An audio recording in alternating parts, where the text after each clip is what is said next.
This is a first of many commentary um, tracks or videos that I want to do for Terence McKenna. And I'm going to say a few things first. Oftentimes, these recordings for Terence McKenna tend to have kind of bad audio. So I'll do my best to make sure that the quality is good enough. I'll probably have to figure that out over time, but we'll do our best here. I will always link to the original uploader for the video. All of the stuff I'm listening to is from YouTube. That's where I found McKenna. That's where you can find him too. And hopefully, I think it's probably a good idea that I add the Terence McKenna website, which actually has a heck of a lot more um, talks from McKenna himself that you probably won't find on YouTube or are probably buried underneath the more popular videos. Most of the popular McKenna videos tend to be pretty old uploads, and as a result, slowly over time, they've gained hundreds of thousands of views. So, well, with that, let's get into it. This first one is about an hour. Some of these are kind of long. Um, I will try to also do some of the shorter clips, but this first one I wanted to do is probably, honestly, it's one of my favorite. McKenna Talks can go for, there's some videos that are hour and a half, for sure, but a good hour of time where you can really dial in and it just really resets you, sets you up for a good day, cleans you up. And I kind of been needing that a little bit recently myself, so I'm going back to doing some McKenna, and I thought I would do some commentary on it just to give some greater perspective. A lot of what McKenna talks about, it tends to be difficult for people to understand. So if you're new to McKenna or you want to learn more of what he's saying, I think I can help out a lot. I've been listening to Terence McKenna since like 2015, so I've been around. Um, so let's kick this off here and get it rolling. So as he talks, I'm gonna pause and give just some commentary and kind of go through it. So let's listen. I'll make sure. Let's test the audio a little bit. Well, I'll just say a little bit about myself and how I relate to this. I don't really like to talk about it in those terms, but since this is the getting to know each other thing, it's very important to what I understand that everybody else understand that there's nothing special about it or me. In other words, for what I'm trying to do to make sense, this access to this transcendental realm has to be democratically available. It can't depend on your spiritual accomplishment or your mastery of a technique or something like that. It isn't like that. All right, first pause after just a minute. I feel like I'm gonna pause maybe every minute or two. Um, McKenna says a lot in a short period of time. Within this first section, he's trying to say that this isn't about him, it's not about it or me. You know, the main thing is that this access to the transcendental realm, which religion talks about over and beyond. If you really look at mythology and religion, all forms of religion, even forms of maybe like government or what sometimes politics kind of reaches that sort of level. It starts to touch that outer door that religion says, and they open that door sometimes and shake each other's hand, right? Politics and religion kind of touch each other. But it's the fact that, like, through meditation or through prayer, through going to church, going to mass,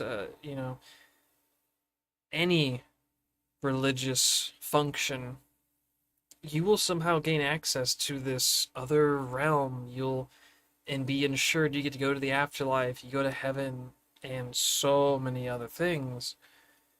McKenna is saying that it needs to be democratically available. And by democratic, it means anyone can participate. And it doesn't require you to have to go through trial and tribulation and have to like do these hyper specific things or whatever. No, it has to be anyone can do it fairly easily. Maybe sometimes it requires you to do a little bit of work, but that work should be so simple and basic. And that's really a large reason why he is an advocate for psychedelics, because anyone can easily grow, particularly psilocybin mushrooms, and all you have to do is just take it. Sometimes, maybe, yeah, having the right mindset or circumstances helps, but, you know, that is much different. Psychedelics are different from having to go to, you know, your temple or your church for decades at a time and going through all of this rigmarole. And does it really give you much? You know? So that's a big part, that democratically available access to the transcendental realm. Extremely important. It's something that is as much a part of us as ordinary people as our sexuality is. And sexuality is not something that is dispensed by gurus. It's just something you figure out and do, you know. And this is much more along those lines. How I explain to myself what I'm doing in this position is that I was just simply incredibly lucky, incredibly fortunate to be at certain places at certain times when they were handing out the good stuff. And so and then I see you in the same way. Someone over here, Fred, said he was looking for the answer to the mystery of life. Well, the weird thing about taking that position is that you can fall into positions where you find it, where you find the answer. And I sort of feel like that's the situation that the deep plant psychedelic community is in. It's a sense of having found the answer, and now the task changes. It's a completely different kind of spiritual universe that you live in after you've found the answer, because the task becomes facing the answer, facing it. You now have it. It's no more about disciplining the passions and all that. No. It's now been handed over. And so what are you going to do with it? And this is, to my mind, in a way, the problem and the challenge that we face globally.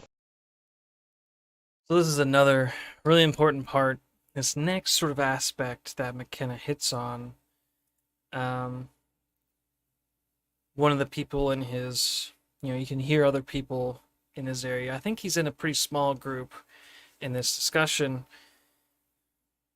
He focuses on the fact that, you can search for the meaning of life or purpose, these really big, deep, philosophical questions, right? Oh, so deep, 3 deep, 5 me. You see people on the internet talking about like super deep concepts or different shows or movies, books, comics even that get deep, right? They go in through what might be like a rabbit hole, right? Why are rabbit holes considered this kind of strange thing that seems to be endless and just goes down to the earth? Well, they sort of are like that in real life. Well, McKenna is saying here that you can, the weird thing about having that position of wanting to find the meaning of life is that at one point or another you will actually find it. That's the crazy thing. You will. And I agree, I have personally. And the problem then is that it's no longer about, you know, and he's probably going to say this in a second. I've just memorized this talk so much that he's going to say, it's no longer about doing the thing to find the answer to life, but once you have it, now the task changes. And that is a whole different thing. And that's actually what a lot of his community, McKenna's community at the time, this is kind of the dilemma. It's like, well, shoot, what do we do?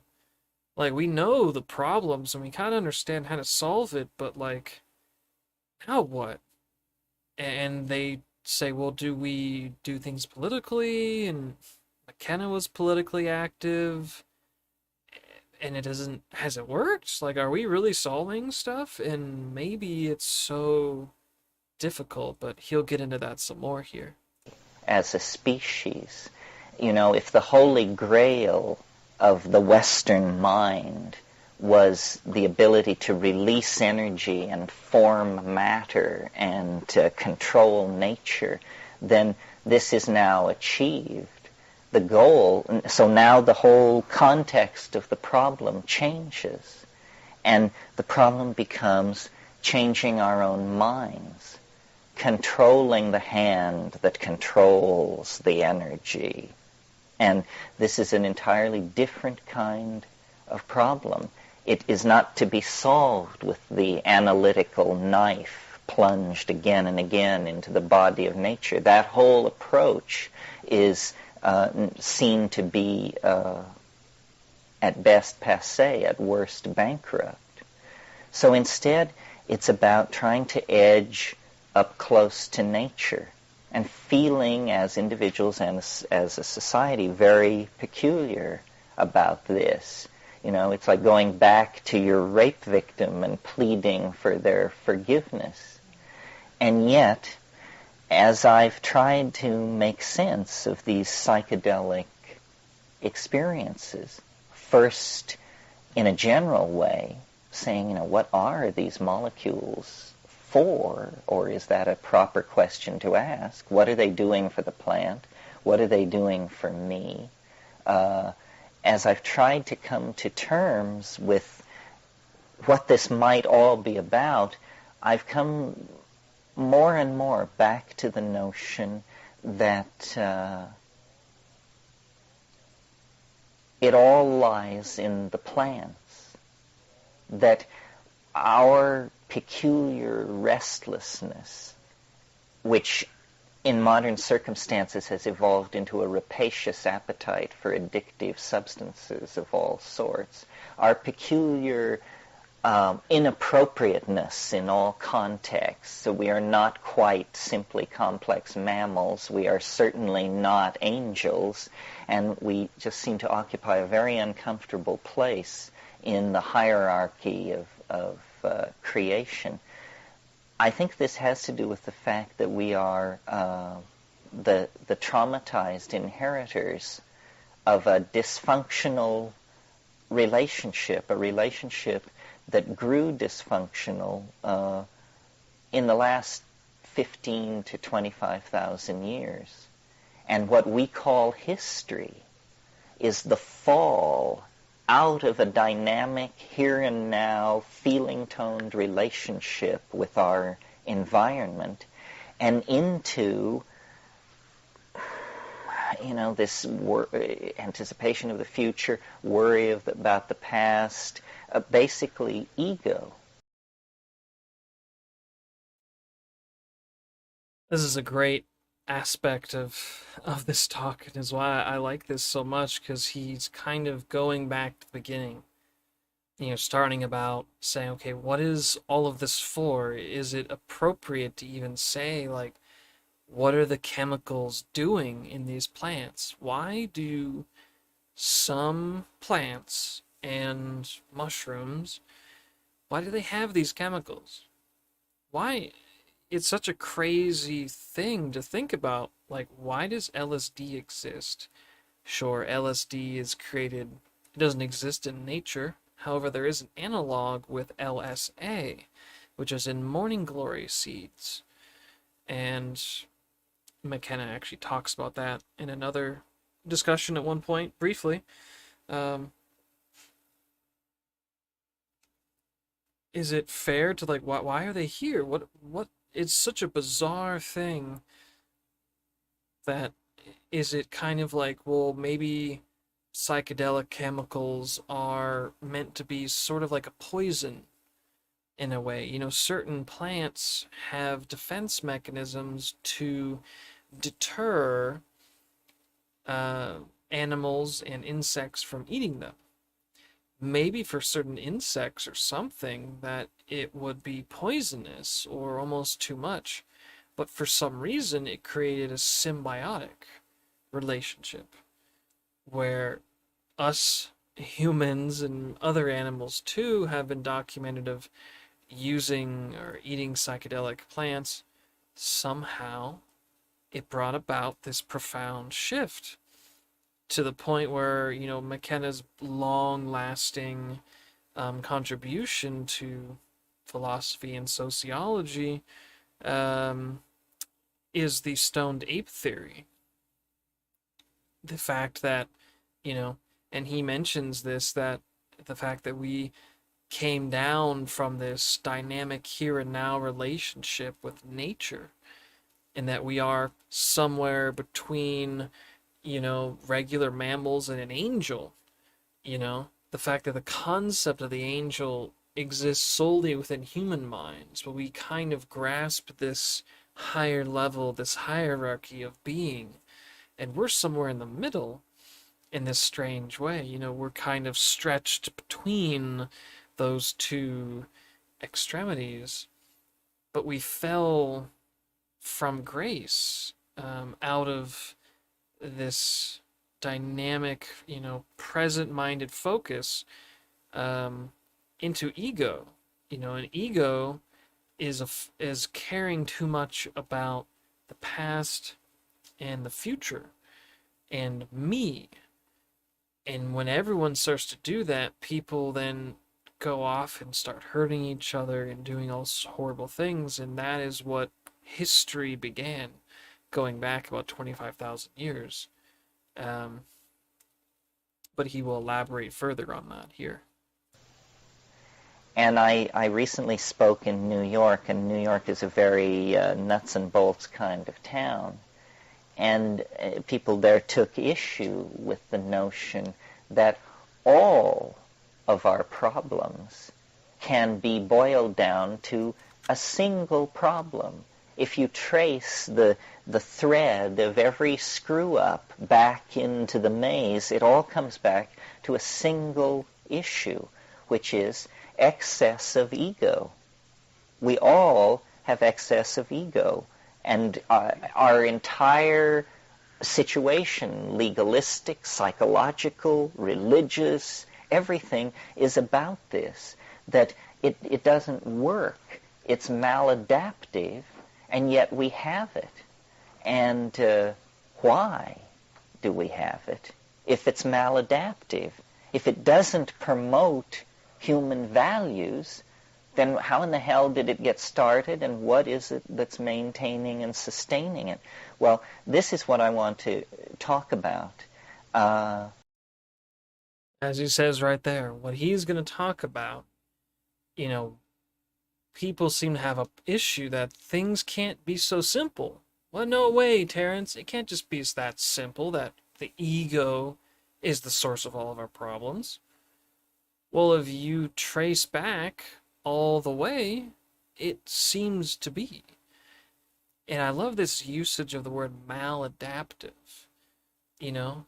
And he says if the ego whether it's individual or collective egos, seem to not promote human values, can we agree to some extent that the egos that we have end up diminishing human values and cause all kinds of problems that deter human values and damage our world?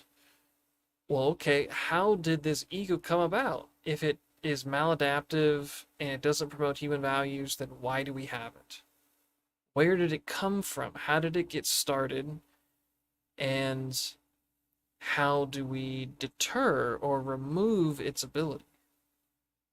That's a big thing. I mean, if you really think about it, and I guarantee you, if you start to think about the ego as being this destructive force that is super anti human, you are going to then become sick every time you see the ego rear its head. And you are going to start, when you try to even begin, or actually, from my experiences, trying to deal with my own ego has helped tremendously to improve my personal well being, where I could just handle so much more of life around me.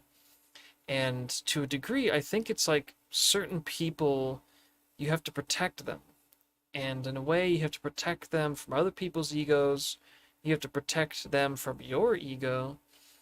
And in a way, protect them from their own ego. And sometimes that is particularly, you have to ensure that someone is not doing something that you know they don't like and hurts them. So in some cases, that's making sure someone doesn't drink alcohol, or when you hang out, hey, we don't need beer or wine. We don't have to do shots, man. Let's just chill. Let's go do something different. Let's go hiking and bring our cameras along, and here's a great spot I went to last week. I saw the sunset. It was amazing.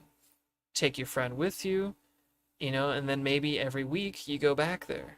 You make it a Friday thing, no alcohol involved. Maybe then they just start to say, hey man, I went to a party, or, I got drunk and I just felt really bad, or I just feel like, I stopped myself. I was at the store, I was going to buy a six pack, and I stopped myself. I was just like, I don't need this anymore.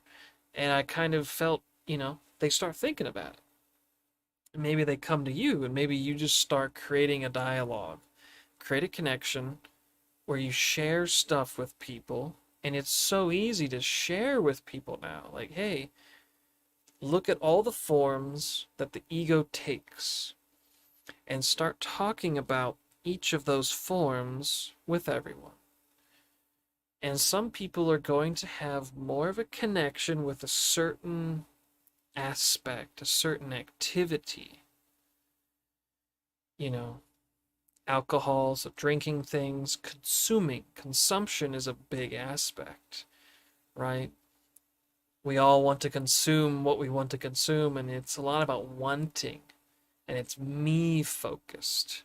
And sometimes we don't realize that that actually hurts other people around us, of being selfish and self-oriented, to where then that person maybe then almost starts to dislike you because you aren't giving them what they want.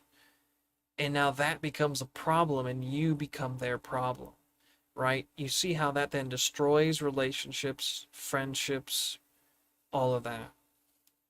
And it can happen quickly, real quickly. So it is a very slow process where you have to, again, I think in a way, protect people from themselves, but you do have to kind of bang that hammer on the wall and say, hey, get this door down.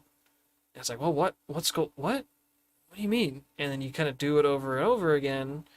Slowly but surely, they'll start to get the message, right? They'll get conditioned that you care about them and you are trying to help them. And you keep iterating, slowly but surely. It can take months, it can take years, to tell this person, or maybe a collective group of people, that these actions are against human values. Let's talk about what the positive human values are, and let's do things that support them. These egotistical activities are against our positive human values. So that's how we must orient our society. And McKenna is going to go into that a little more here. Over the course of the weekend, when I pushed the analysis of what the psychedelic experience meant to the limits, I was surprised to discover that it left the domain of my personal relationship to the mystery. You know, what is it? What does it want from me? What is it trying to say? It, all that had to also make room for another issue, which is there's a political issue here. I think most people in this room, most people who have had the psychedelic experience will agree that the most profound, the most open-hearted, the most moving moments of their lives, some of them have been tied in with those experiences. But we seem unable or unwilling or afraid to extrapolate that conclusion to the notion that this is a general panacea for society, because we cannot conceive that the solution to a spiritual dilemma could lie in matter. In other words, we ourselves have been infected by the inside-outside matter-spirit dichotomies of the dominator culture. I want to pause here real quick. This is a tricky thing that he's mentioning. And he says it kind of quickly. So he mentions this inside-outside spirit-matter problem. And the phrase that the solution would lie in matter. That essentially in psychedelics, that the solution to our spiritual problems is something that is materialistic. That you have to use a material thing to fix your spiritual issue. There are actually a number of videos. Maybe I can find the one that I saw recently that it might be from one of those educational philosophy channels. I think it's Academy of Learning, something like that, where they basically go through for about 20 minutes or so talking about how people who lack any kind of religion or really a spiritual connection or something to worship in a spiritual sense, these experiences we have, many of us have actual experiences with some sort of spiritual entity or process. Maybe for me, it's synchronicity. I've experienced synchronicity a significant amount. I mean, even just with this stream, at the beginning of this stream, I happened to look at the time counter for how long the stream had been going, and I accidentally looked at it right when it said 4:20. And so many times I catch myself looking at the clock when it's 4:20.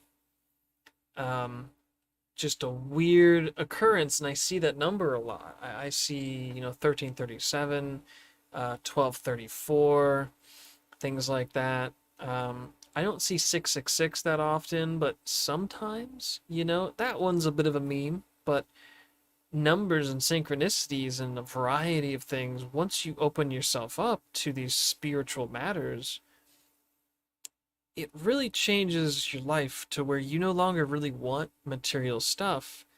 And the problem, though, is that people who are very spiritual, they become, very anti-consumer and anti-materialistic, sure, but they go to a certain degree where then they become kind of anti-psychedelic.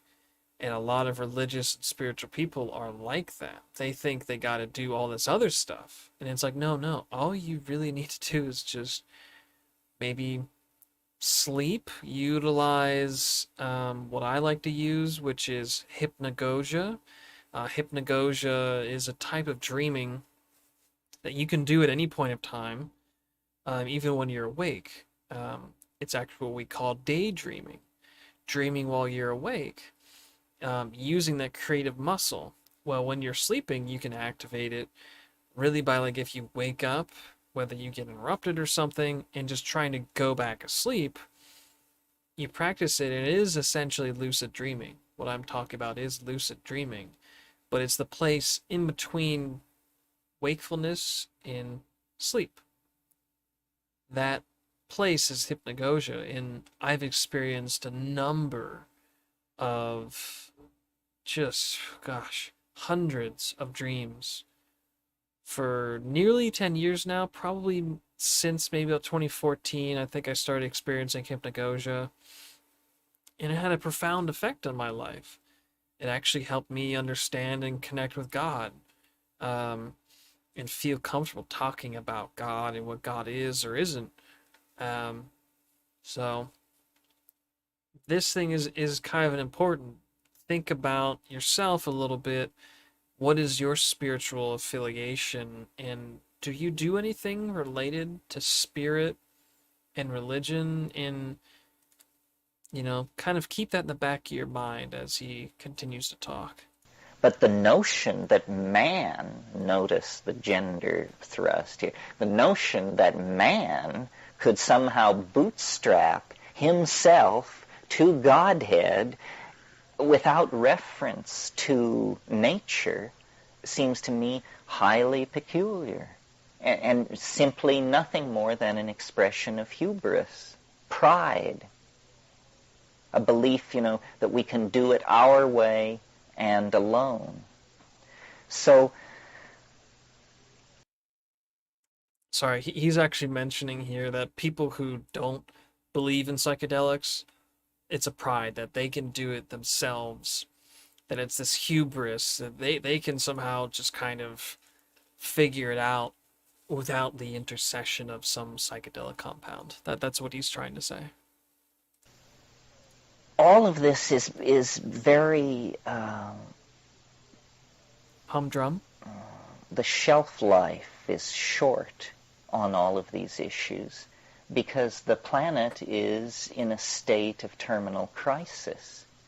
Does that have anything to do with the psychedelic experience, or are these separate issues? How can they be separate issues if the psychedelic experience is a mirror of the state of the individual and collective psyche, and if the planet is on a collision course with some kind of terminal crisis? It seems to me then that nature is struggling to right this disequilibrated planetary ecosystem. So in a sense, there's nothing to be done except to watch and wait. But on the other hand, we are not apart from nature. We are, in some sense, a portion of nature which is the most reactive and energetic, because we are reactive and energetic in the domain of epigenetic codes. We can foment rapid change. Until recently, it was a truism of thinking about society that all change had to be gradual. This myth has now been exploded. We know that, you just take them all out and hang them, and then that's not gradual. Isn't that true, right? Um, I really like this one word that McKenna uses, or I guess it's a sentence. He mentions that in some senses, really all we have to do is watch and wait. Now that's not a very satisfying thing, and he continues and says, well, on the other hand, we are actually very energetic, and we can foment or kind of create and catalyze, which means to sort of affect the environment. And we can quickly, very soon, can we develop a lot of change in the environment. We can develop these things. But when you think about it in many ways, all you have to give time. And it seems to the capitalist and part of the capitalist nature and the money-making nature, that sort of FOMO, fear of missing out, we gotta do it now, I need it now, gimme now. That ego part of us doesn't want us to think that we have to just wait. We can't wait, we gotta do it now. You see a lot of these climate activists and the way that politics gets into play is that we got to do it now. Well, unfortunately, I hate to say it, but that is a little bit of a trick just to have you give people money that then they just take for themselves. That is part of why money exists in politics, because it's a way to get, free handouts for your corporation or your group. Which, of course, those people might just help themselves in their small group, and that's it. You won't get anything in the end. You can do your own research on that, or maybe later we can go down that rabbit hole. But the fact that just waiting, giving time, and I like to say give space. And we know this is a truism. We have a phrase where say, oh, just give it time. Give them some space. Maybe you get an argument with someone, you have some difficulties with an individual or with a problem. Say, give yourself some time. Think about it, mull over it, come back to it later. You're not in the right space, you're not in the right headspace right now to solve this issue. Come back later.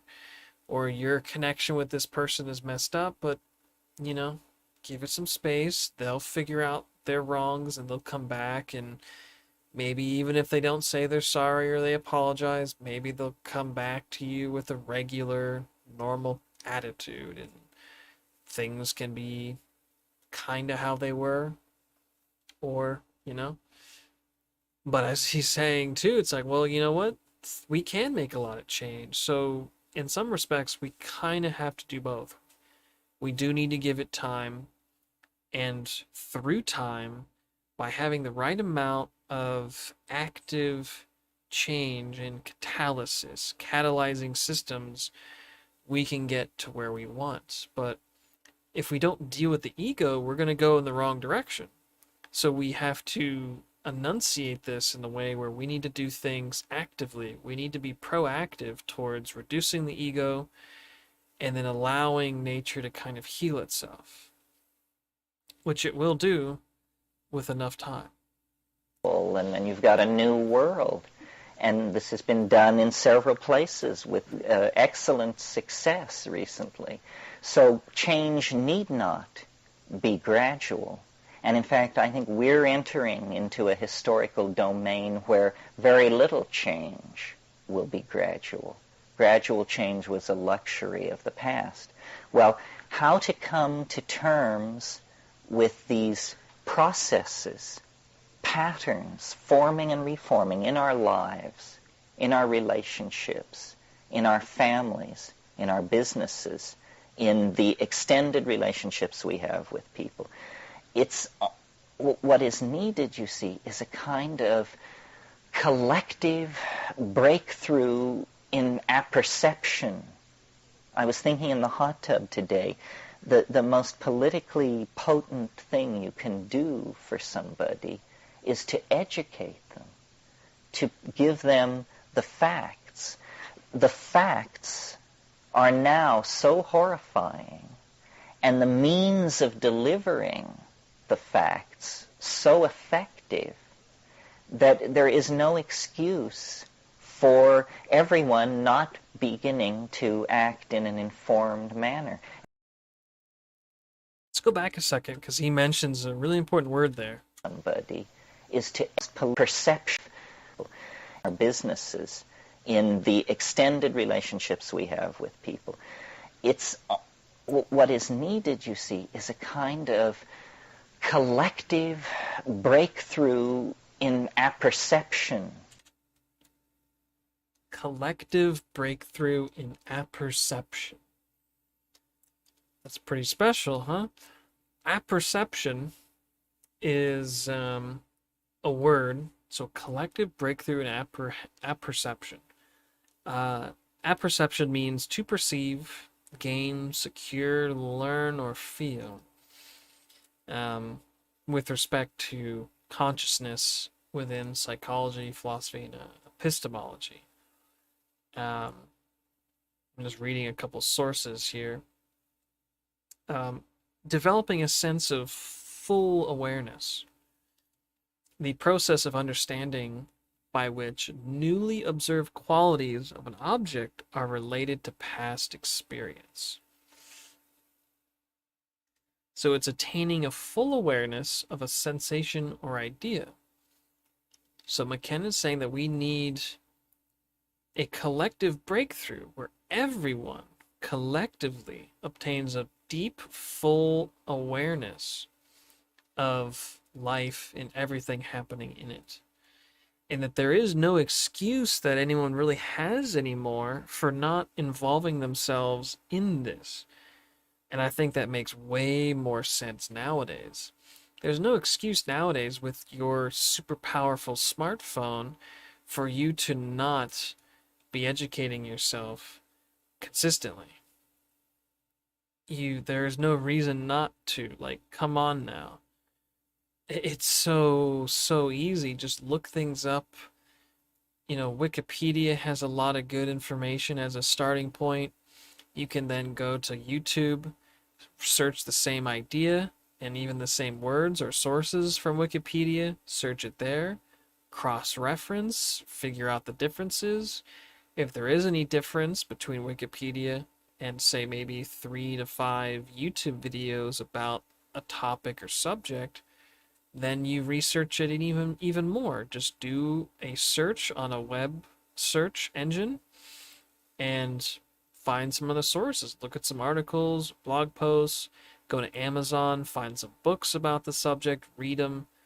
And at that point, you've got yourself a number of sources and things from different points in time that you at that point you are then highly educated on that subject, bar none. And if you repeat that process consistently and make it a point for you to do this as much as possible, then you are really going to actually figure things out. And it's going to feel, God, it's going to feel great because you're going to like really figure stuff out. And life is going to make so much more sense. That's why I like McKenna, because I've taken his words and, the authors he references and ideas, and then have extended my research to the internet and found so many good sources that clarify what he's saying, add more examples and references, and it's just driven my life into a really good place. So let's all do that. I was thinking in the hot tub today, the most politically potent thing you can do for somebody is to educate them, to give them the facts. The facts are now so horrifying, and the means of delivering the facts so effective that there is no excuse for everyone not beginning to act in an informed manner. And I think this is happening. For instance, a few months ago I was in Belize, which is an extremely poor country, a little chip of land in the armpit of the Yucatan that used to be British Honduras. I didn't know there were countries this funky in the Western Hemisphere. I thought you had to go, They have the fortune, good or ill, of speaking English as a national language. So when the British left, they just simply pointed dishes to the sky, and they get 270 channels of American television. It has completely educated the entire population of the country into an extremely sophisticated strategy for surviving in the real world of the present moment. They understand that their only resource is their nature. So they have made the entire country into a nature reserve. They understand that tourism is their only hope, and that for tourism to work, they must halt the destruction of their environment. This informing people at distant points of the value systems operating at the centers where values are being created allows people to position themselves for success. I mean, a lot is being lost. You cannot pretend that the situation we're in is unambiguously rosy. It isn't. It's extremely complicated. Marxism dissolves. What does this mean? It means that now 21 language groups and 16 tribal groups are open to exploitation, homogenization, leveling of cultural values. Everybody will be turned into a kind of white bread consuming citizen in a beige fascist world. And this is the alternative to Armageddon. We hail this as a great step forward. That's a huge statement that McKenna made. I love that we're all going to become these consumers, this white bread consumers in a beige fascist world. Is that where we are right now? Currently in 2022, do you feel like that's a reflection of our world? A lot of people maybe don't kind of understand fascism to a particular degree. I think some people believe that, you know, um, that we don't live in a fascist world, but McKenna is talking about fascism different than what, the World War II edition of fascism. Fascism has changed. And, well, by dictator, people think like a political dictator. Well, just for a second, let's look at what fascism says, right? I always use the freedictionary.com. I suggest you do as well. They have a great thesaurus tool on there to find a lot of nice words. And I believe they're actually, yeah, they have a widget that connects to Wikipedia. So you can read the Wikipedia article for um, different words, which Wikipedia has a lot of, believe it or not. So fascism, usually it's a system of government that is marked by centralization of authority.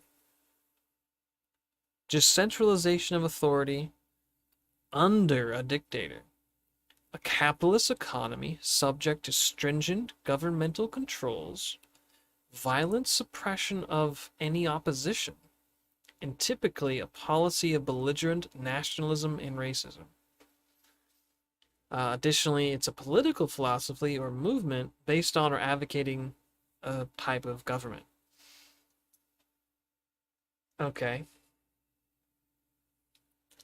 Now, the historical movements, which generally fascism came really first. Fascism is not what National Socialism is. The Nazism is not fascism. People confuse the two. National Socialism is a bit different. But particularly to the Italians and parts of Spain and other areas, fascism comes from a symbol of authority. Fascismo was the Italian name of this movement. Fascio, which is a bundle. And you can see that symbol of fascism is like this bundle of sticks that are supporting like an axe. And it's this idea that like collectively we are stronger together. Well, okay, that sounds pretty good. I mean, that sounds about right. Do you have more support, collective support? Sure. Um, yeah, a bundle of rods bound around a projecting axe head. Um,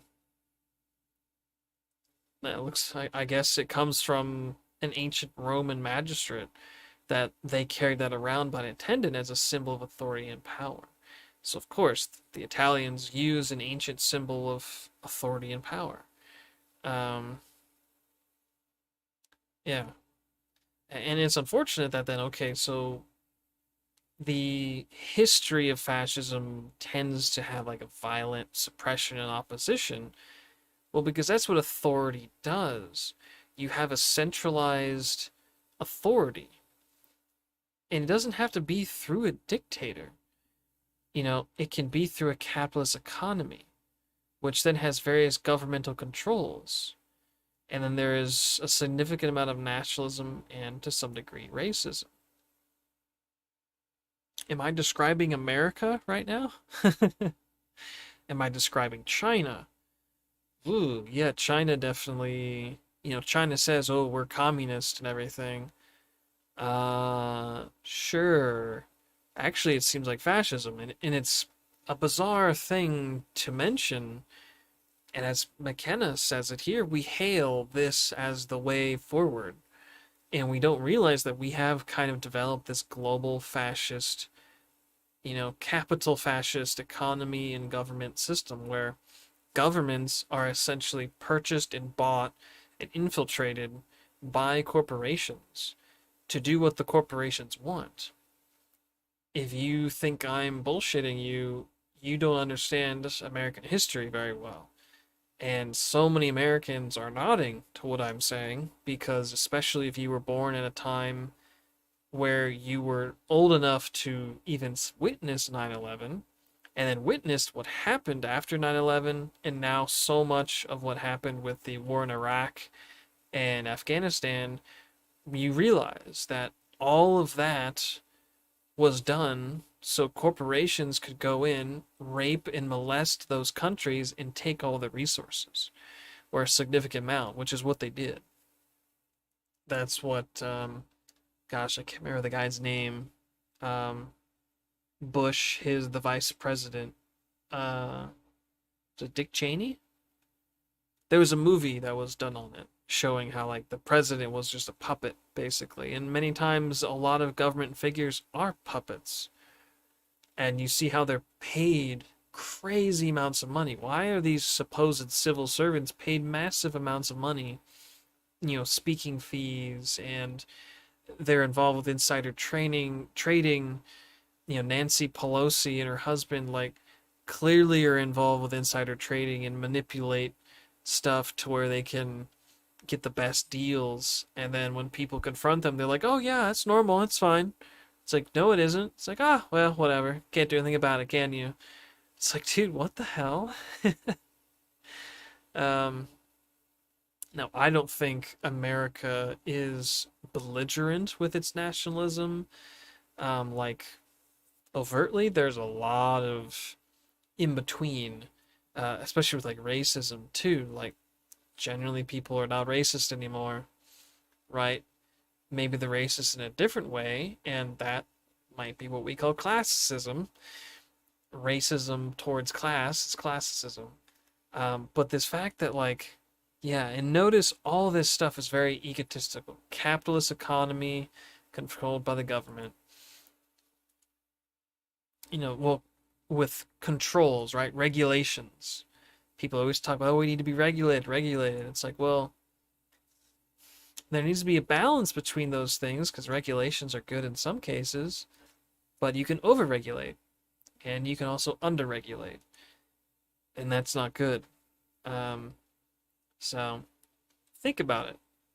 Is your country, is our world, in the way things are, particularly with the way that technology and software is so centralized through companies like Google, Facebook and Meta, Twitter, is that a similar kind of vibe, a sort of a neo-fascist, fascism 2.0 or 3.0?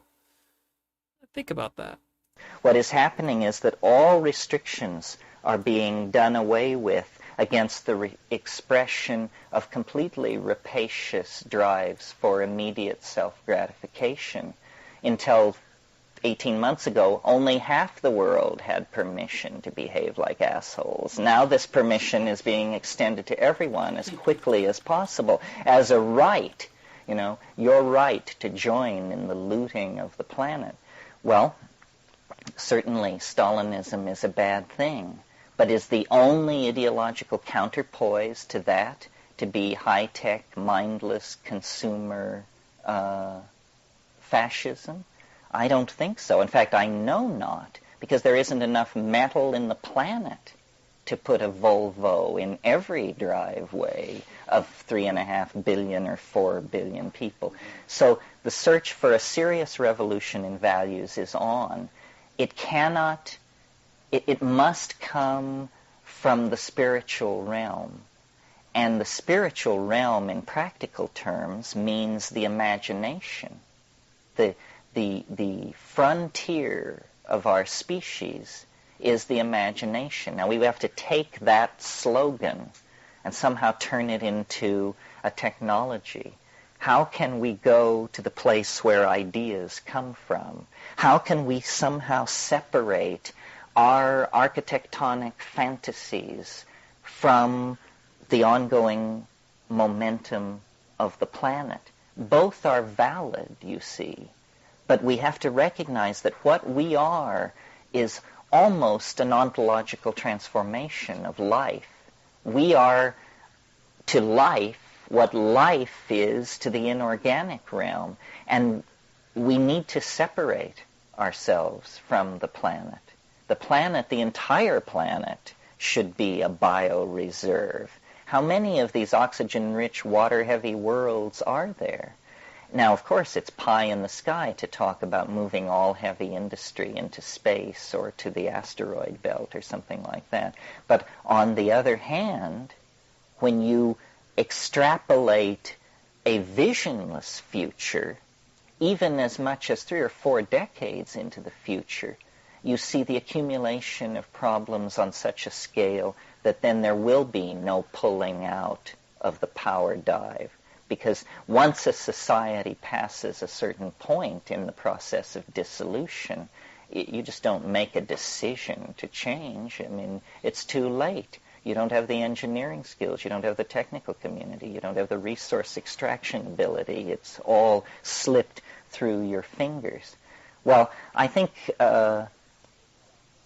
psychedelics are catalysts to thought, to imagination, to understanding. And we are like somebody who has been dead drunk while the house was burning down around us. And now we have awakened to the sound of falling timbers and the smell of smoke. And we have a certain limited amount of time to figure this situation out.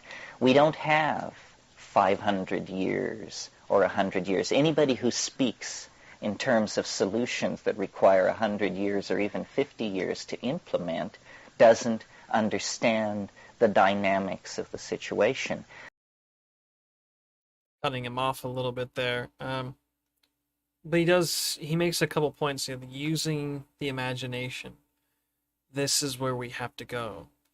And we have to kind of bake ourselves and reconnect with our imagination. It makes me think about the fact that when people grow up and as they go through adulthood, particularly once they get to their mid to late 20s into their 30s, there is this kind of jadedness that people get. People become, how do we put it? Maybe if you don't know what jaded means, you kind of become worn out, dulled, kind of cynical, or pretentiously callous, which means unfeeling. You're emotionally hardened. You are, in a sense, no longer, you don't have that childhood wonder. And in many cases, people say, oh, you should not be naive. You have to remove that naivete. Well, that's what makes being a child so great about, your younger years. You want to sort of retain that deep imagination and that quality is what makes life so awesome. And it's when you look at people who are very cynical and jaded, they lack that. They scoff at what McKenna might say. Oh, our spirit, we got to be more spiritual. We got to use our imagination to find the answers. It's like, no, we just need to solve our GDP and increase our output and all that trash. People who become, yeah, pretentiously cynical, they, have ego problems. Their ego takes over. Children are not that egotistical. They generally are less ego. They have to kind of be taught to be egotistical. Well, I agree with McKenna immensely. I've focused a lot and have always felt like, I kind of stumbled upon art myself, and it just felt like art is something that I understand and know very well, and a lot of people have expressed to me that I fellow artists that I know art very well, and even a friend was like, "Wow, if you were an art teacher, man, you'd be a difficult teacher because I have such high standards, you know?" But at that case, it's like I would be able to teach you the good stuff. What's what? Um, there actually are more art teachers and people getting onto YouTube and creating those types of things. But it's through the imagination that we will discover the future. All of the great products and services and just everything that makes our world so worth it um, was created through the mind of the imagination. You know, through our imagination, through our mind to some degree, is, you know, just next door of the imagination. In fact, our mind is the gateway to the imagination. We can develop this ideal system, but then the hard part is actually getting it down. Um, so, in fact, I kind of want to jump back a minute. History actions that require 100 years or even 50 years to implement doesn't understand. Right. McKenna mentions here that, you know, we don't have that much time. Anyone who tries to say that, oh, you know, we've got a 50-year, 100-year plan, we can solve it in that time frame, you know, oh, those people don't understand. That's not, anyone who says that is full of shit, basically. He doesn't say that verbatim, but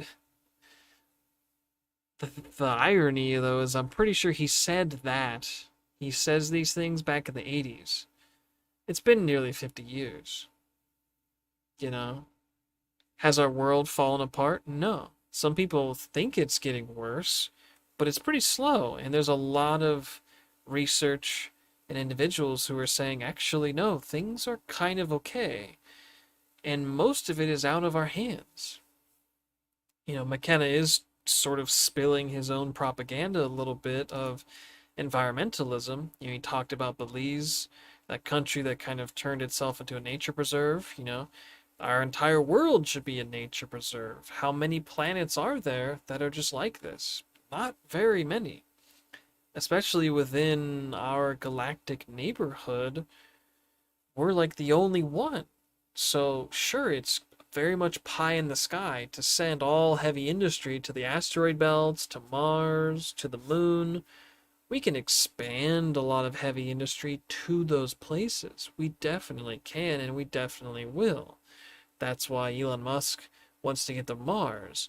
There's a lot of resources on Mars, and we definitely are restarting the space race so we can get moon bases and improve our orbital system, the low Earth orbit around Earth, to improve that, and you know, using robotics and AI to clean up and protect our orbit. Um, there's a serious problem where if a lot of material and debris ends up in our orbit and gets stuck, then we essentially cannot have we can't put new satellites in buildings, structures in orbit, because small, tiny pieces of metal going millions of miles a second will just destroy it. You know, that stuff is extremely dangerous.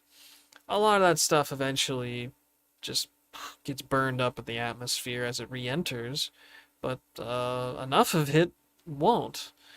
Um, but I kind of disagree with McKenna on this point, only in the sense that we have made significant strides with environmentalism since, you know, McKenna's passing in the year 2000, and since this particular discussion, which most likely is from the 80s, if not early 90s. There are a lot of solutions out there that have been created, but now it's implementing them. Like I said before, and as McKenna said, you know, you can find the answer, but then implementing that answer is a whole different ballgame. It takes a different type of muscle, and it can take a while, to the point where you may never really get there. Some people never find the answer to life, to the meaning of life, but once for those who do, then it's a whole different thing to where it may be just seemingly impossible for you to implement that answer, but it's worth doing.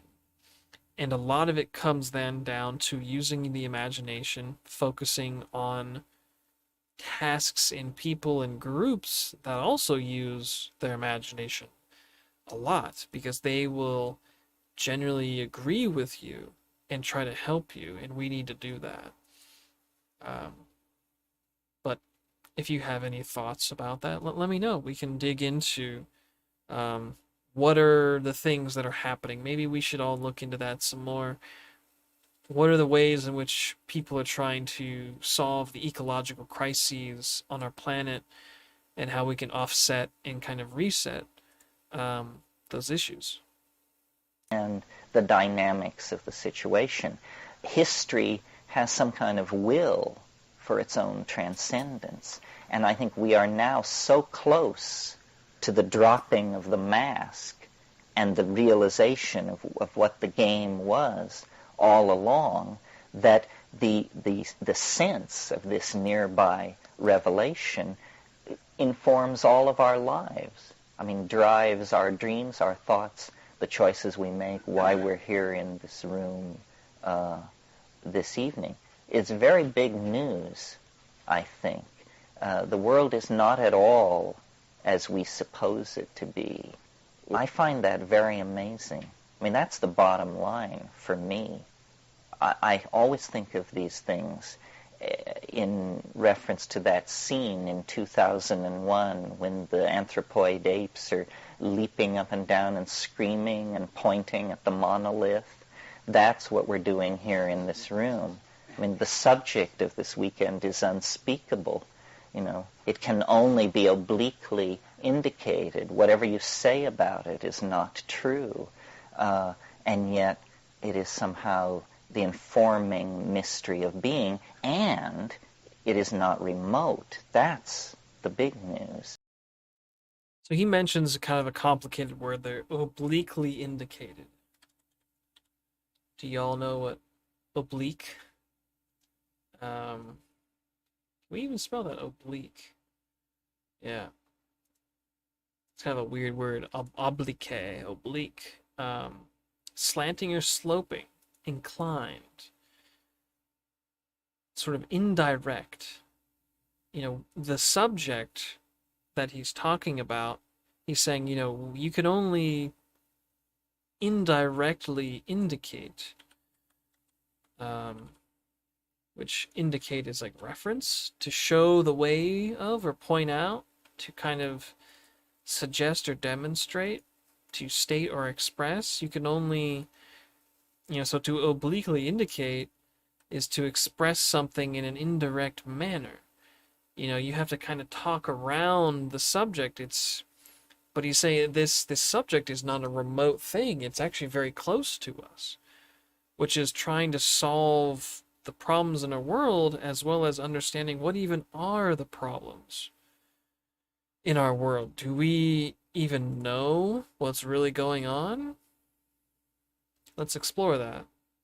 That the previous human model, which is that we are all poor, groveling sinners, and that gnosis will trickle down to us from the wonderful folks up on top of the steep building nearby where they're conducting mysterious business with liver readings and stargazing, that model is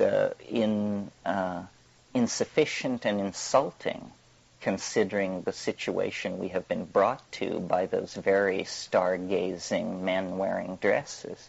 So I think what we have to do now is just take the machinery into our own hands. It's a matter of personal responsibility to find out what the world is really doing, what it is. What do you think's going on?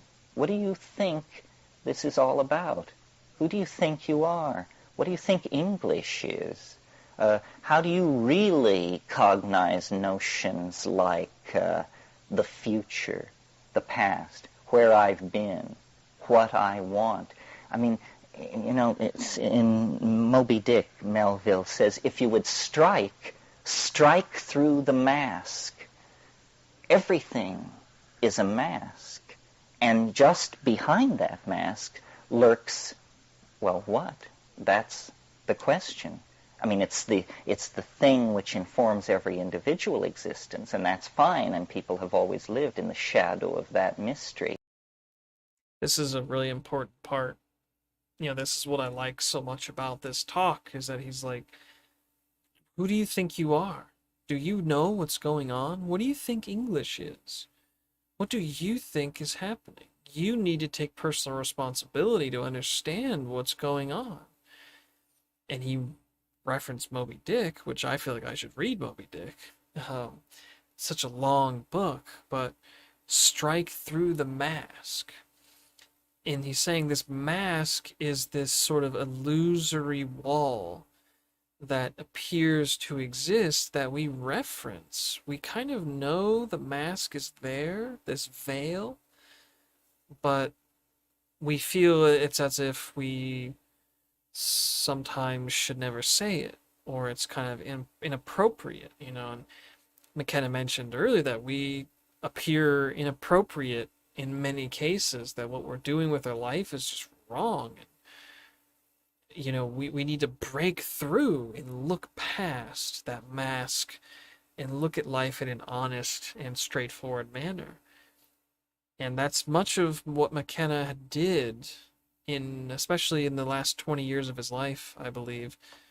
Even maybe before that, maybe the last 30 years, when he was most active, from his like 40s onward, or excuse me, 30s onward. 'Cause I think he died when he was like 56 or something.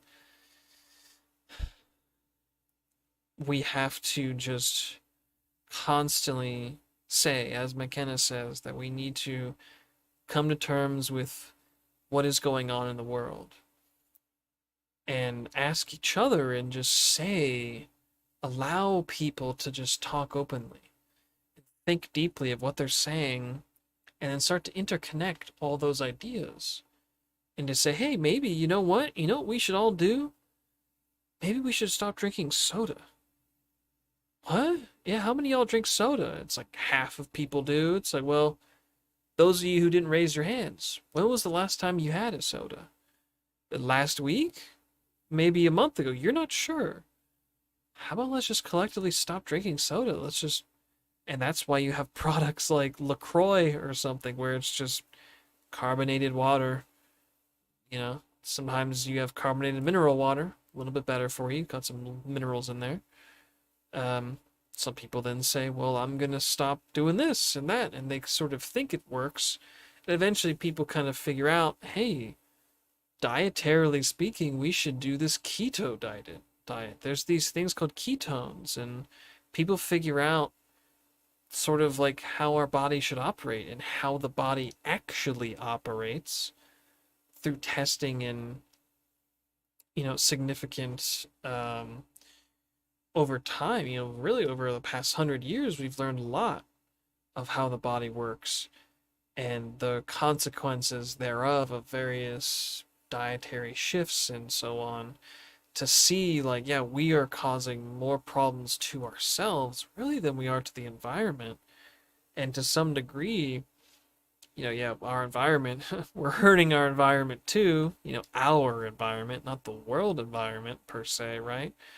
Where we live, we create all kinds of destruction and pollution, but there's the whole world outside of that, right? So maybe a lot of what we eat and put in our bodies and what we consume, as McKenna says, we have become these, fascistic consumers. We need to get away from that. We think that that is the ideal world, this pro-consumption fascistic, you know, collective. That is the dream in the world, that you end up coming in with money at some point in your life, and that's the dream that everyone wants, but it's a dream of anesthesia. I'm not sure if he sends that in this, if that's his quote, you know. But it's this thing where we have to come to terms with that, right? We got to break through and look and just observe. But it is our weird privilege to live in an age where there is also to be a collective dropping of the mask, a moment of melting and recasting of what reality itself is to be.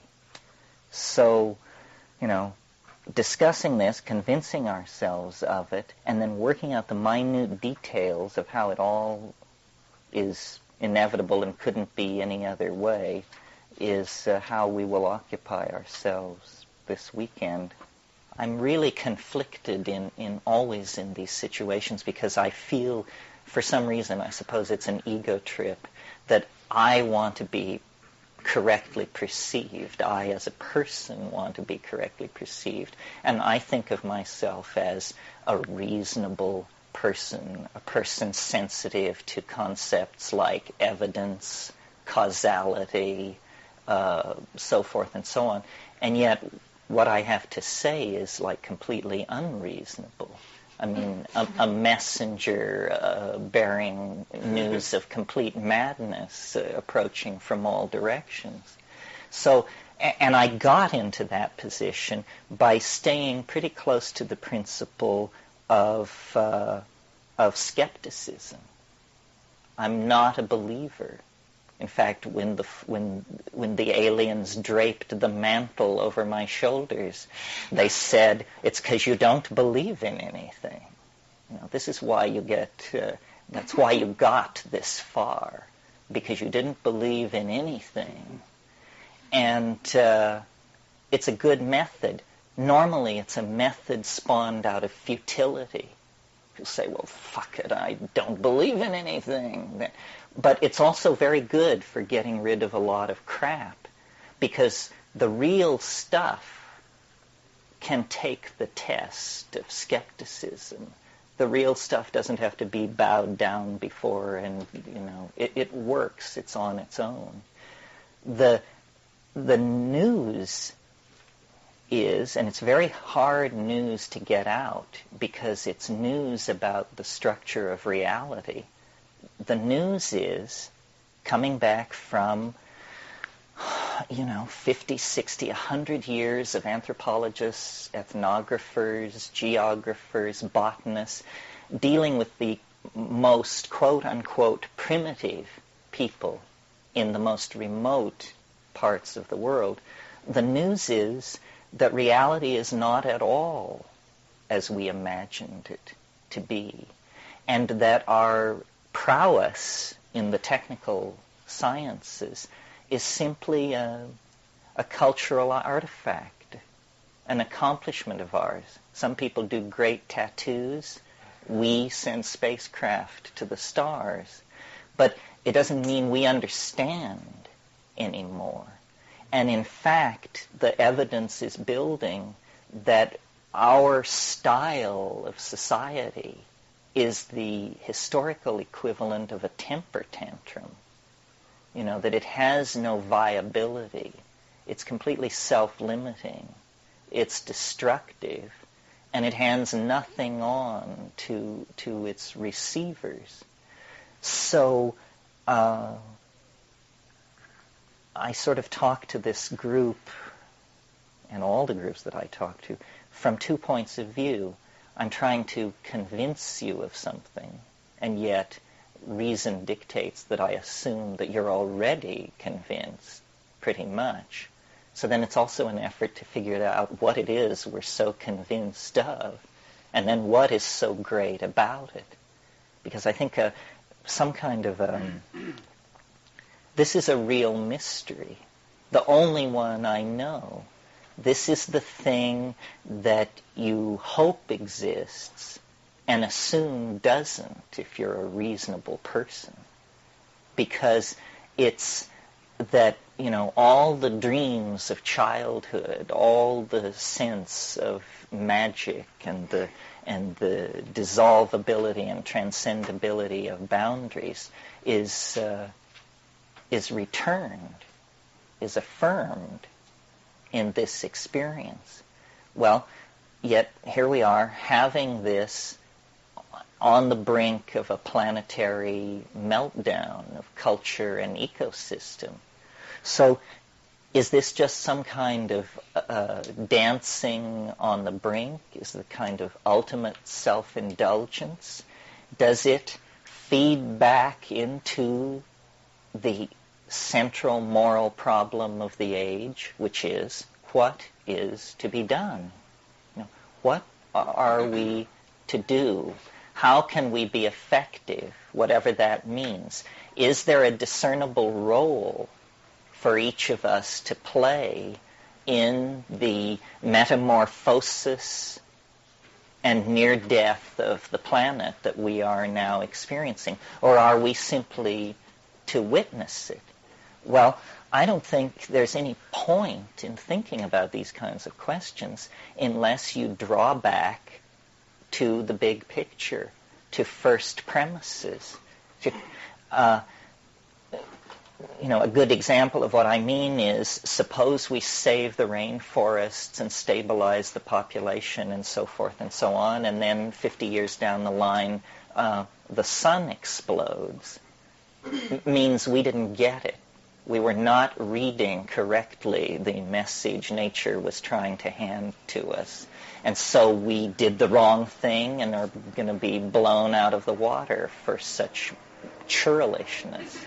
So what's important is to figure out what is going on before you start pushing in the process. And I don't think you can do it from within a culture. In other words, if you're a person of decent intent and moderate intelligence, and you read the great minds of your culture and study their thought, it's insufficient because everybody is bound within an illusion of language. The entire enterprise of culture is this illusion of language. Homer was as sick with it as Heidegger.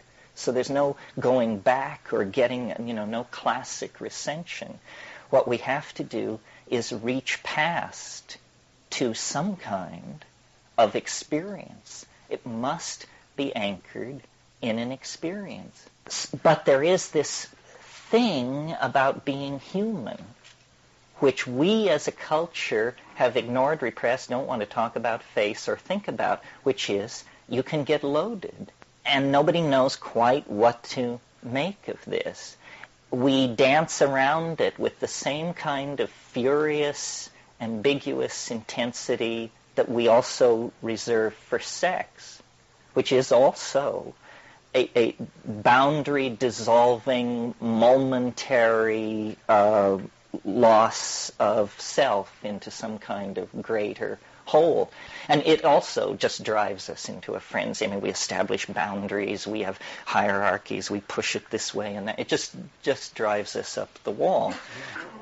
Whoever she was who designed this system had the good sense to connect this whole sexual impulse very tightly into the generative process, so that there's no way you can get sex out of the human experience. I mean, people have tried in all times and places in many strange ways. 150 years ago, they were putting pants on pianos because it was thought that young men should not see pianos unclothed because it might excite them to impure thoughts. And this is real. In England, in our culture, not New Guinea or the moon, but in England, pianos wore pants.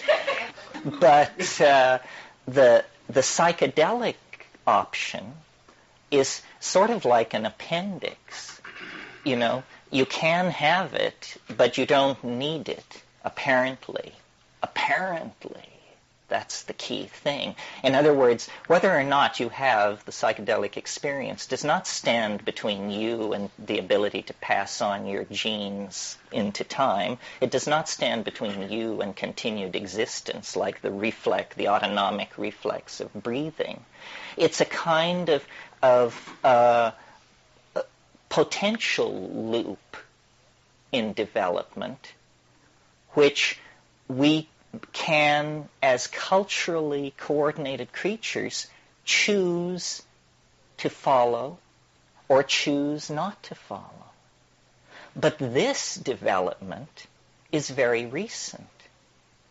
Until, pick a number, 10,000 years ago, the onset of puberty, which was, a wave of hormonal release, basically, the onset of puberty was the signal to the social mechanisms of the people to begin the administration of psychedelic plants, to carry people into adulthood, to carry them into a feeling-toned relationship with the mythological material that they had learned as children, but that they now would be expected to exemplify as realized adults within the Lung or culture or whatever it is that they are.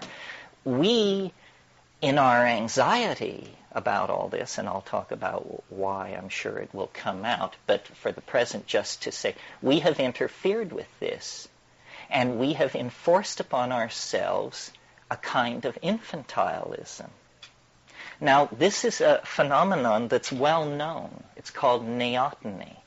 Neoteny is the preservation of adult characteristics into adulthood. Childhood characteristics, or infantile characteristics, or even fetal characteristics. So, for instance, all primate fetuses are hairless, but only the human being retains this fetal characteristic throughout life.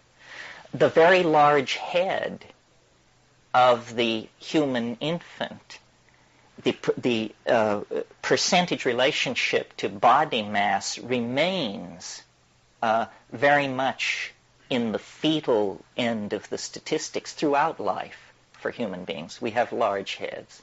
The very prolonged period in which cultural skills are acquired, up to 16 years.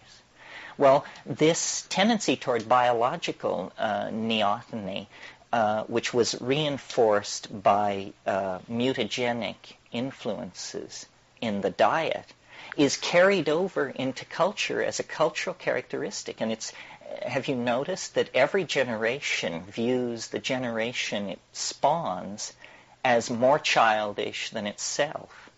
And we look back to our rugged grandparents who slogged across the plains, and I suppose they look back to people in chainmail who were only 4 feet high, who, could go without eating for 6 months or something. And it just we become more and more soft, more and more infantile. And the final phase of this was just the decision that we never needed to grow up at all.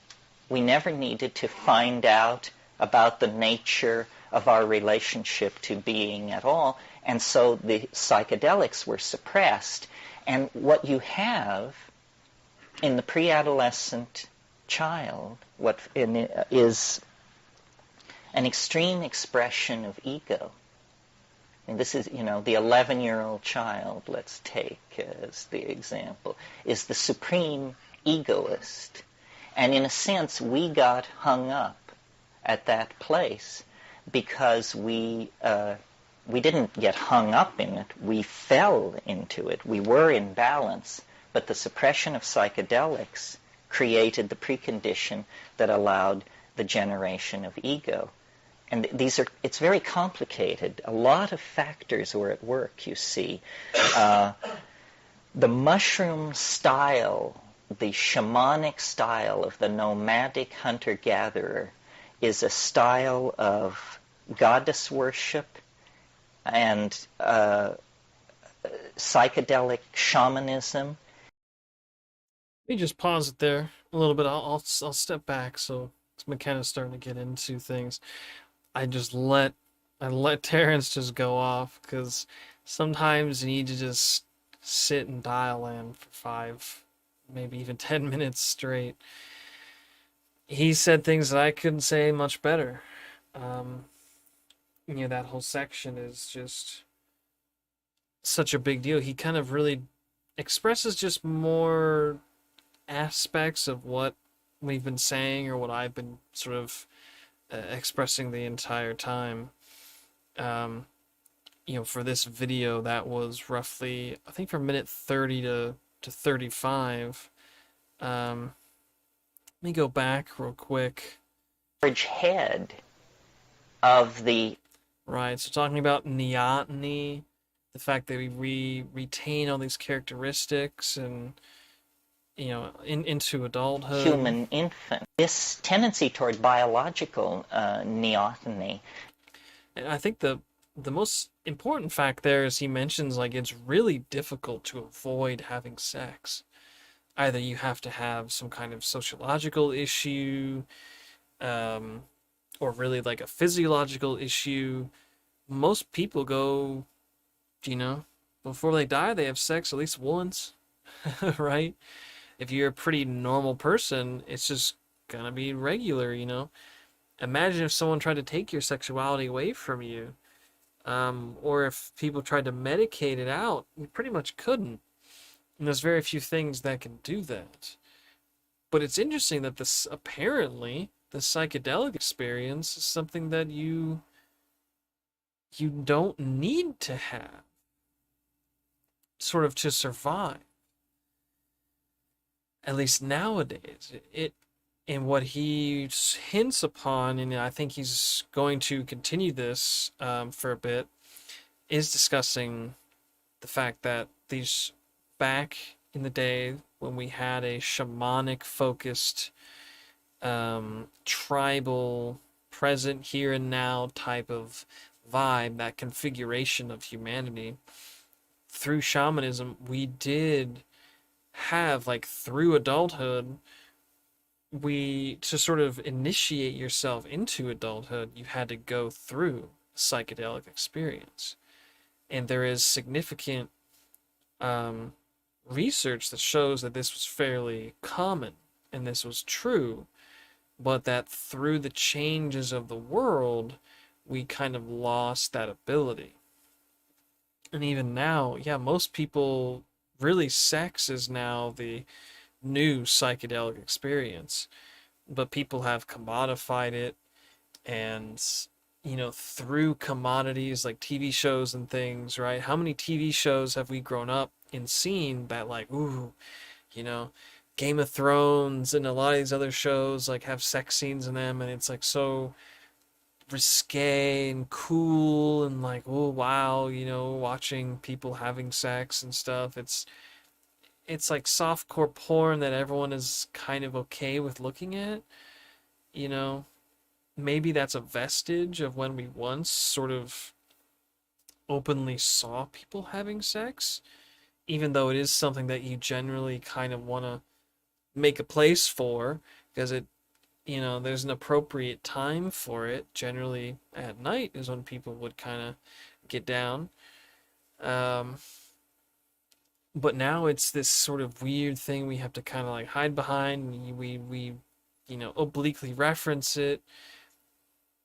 Why is it? We need to kind of go back, and I agree that to some level, to really kind of make you into a true adult, you need to have a psychedelic experience. You need to have a strong experience, which going back, a lot of people, for men, that strong experience was going to war.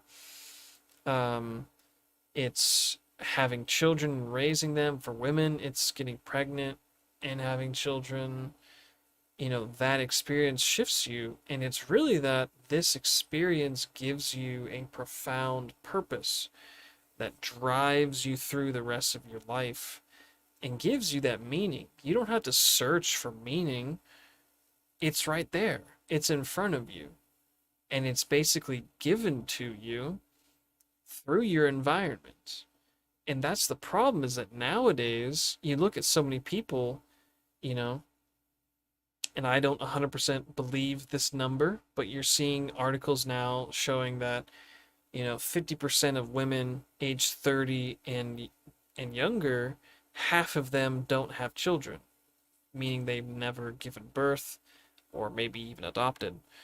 So that kind of includes men a little bit, although I'm sure men might be in a different situation because, they could have multiple partners to some degree, right? Excuse me. You have a lot of people who are super inundated and obsessed with yeah, commodities with live streaming, YouTube, Twitch, video games. They have some kind of vice that really consumes their life and it becomes like the purpose of their life. They work a job so they have money to go eat and do pleasurable things. And I kind of rejected this early on. I hated that idea that like all your life is just to work to make money. It's kind of sickening in a way, and I just kind of was like, no, I'm not going to do that. Well, it's not a good vantage point to be from because, well, there is a balance here. And the balance is that a lot of people, fortunately enough people nowadays still, right, half of women who are 30 and below do have children. And the men actually, you know, out of high school, either they start working or they go into a profession, and by the time they're 25, they're making enough money to support a family. Making 50 to 60,000 a year, and they've got, maybe a bachelor's degree, 4-year degree to college is somewhat relative to 4 years of actual experience. I learned recently that that's how recruiters and jobs look at that the hardline prerequisite for most professions and jobs is that you need to have, a certification from, a legit certification, which proves you went through that thing and you've got it. It could take 6 months to a year, but it's a proof that you have this legit certification. You are legit. You have legitimized yourself, and you are somewhat of a soft authority on whatever subject. Or if you don't have a certification, well, maybe you've got 2 to 4 years experience working at an actual job and you have references and W-2 slips and everything that shows, oh yeah, you've done this work. Cool, you could do it again, couldn't you? Awesome. Or that you went to an institution that you consistently sort of, maybe sometimes you did you know, you shadowed people, but you studied it for years on end. That is somewhat of an equivalence. Yeah, you don't have experience, but hey, you've got a bachelor's, you have a degree, you are expected to know then and to have that information and probably to be pretty good right out of the gate. Those things create the drive and the purpose. They give people a purpose, and then, hopefully along the way, yeah, the biggest purpose that a lot of us need is something that lasts longer than your own life. You need some kind of purpose that will take more than your own lifetime to achieve, and having a child is one of those things. For some people, it's building a business. For others, maybe it is some part of their life they travel or they have certain experiences. For some people, it's music, supporting their local musicians. Um, it's various hobbies where they perfect and kind of improve their skills. And there's all sorts of communities now on the internet that support all of these things. And I think that's why, you know, half, if not maybe, I think more or less 60% of people are in a really good situation, at least within America.